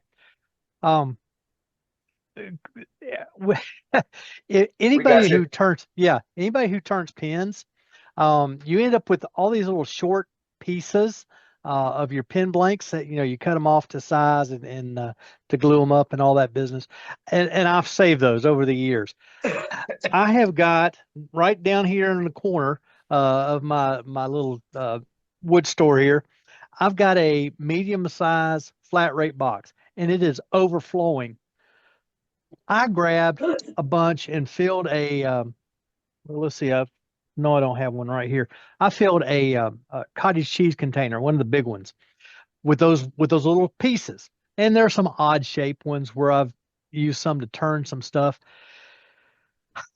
And I bit the bullet, and I did something I said I'd never do. Uh-oh. We cast those boogers. You can see there. That's the top where I've hacked those off with a chisel just to kind of semi get a flat spot. But that is that was a whole whatever that was, a quart kit or something. I put blue and gold mica in that resin. So That's coming up. after I get back from son's graduation from AIT, this will be one of the next projects. Using up some of the scrap, quote unquote scrap. It's really like Joaquin said a while ago. It's pieces we just haven't decided what to use or how to use it yet. I've got all that stuff. This shop is full of that, and so these pin blank pieces are just one of those projects to get rid of some of that stuff. I said I'd never do resin. I found the kit at Michael's on sale. They were clearing it out. And so I got it at a pretty decent price. Will I ever do more? That's going to be fun. It's going to be fun. It's going to be a Never mess. say never. Right. Yeah. Well, yeah. I mean, I've turned resin before, resin pin blanks, and I hated that. Yeah. So I can imagine what this is going to be like. Right. Right. But I'm going to turn it, and it may be a masterpiece. We'll see. I doubt it, but we're going to see. So anyway, that's what I got. This done. This is the most I've gotten done in the shop for like 2 weeks. This JOB thing, that's an ugly, ugly word, and Yeah, it is. it gets in the way of having fun. Yeah. Amen Hey, to that. hats off to you for it, though. Do what Well, you we're gotta going to do. try. Yeah, Yeah. it's like we were just saying. You don't learn anything new without trying something new. So Right. I do better on resin with carbide tools. absolutely, and this has got Yeah. those pieces they're every which way. They're every direction in the world. So it's going to be a lot of carbide. Yeah, it's going to look really neat. We'll see. Yeah, it'll We'll be see. it'll be a I fun look turn. forward to seeing that. Yep. What do you have in mind of making out of it? Well, with this shape, it's naturally a bowl. This will be the Right. bottom side. I'll flatten this side and this side on the disc sander. On the bottom, I will probably put I'll epoxy a glue block on there. But after I'll epoxy a glue block on there so that I can get some shape on it, and I'll turn it like a regular bowl, except I'll use carbides. Yeah. Well, Right hey, on. Doug, you were there for moral support when I turned my resin in ironwood. So let me know when you're doing the live demo on Facebook, and I'll be there. Maybe live, maybe not. We'll see. right, that'll work. All right, so with that, we ran a little long in the tooth for the meeting tonight, but there's nothing wrong with that. So there's about 34 of us on here right now. We've Okay. gotten through all the gallery tonight. It gave me So time. It gave me time to make you know what. absolutely, Lemonade. absolutely. So for Lemonade. those, Limeade. so with that, the official meeting would be, this would be the demarcation point here at 7:29 on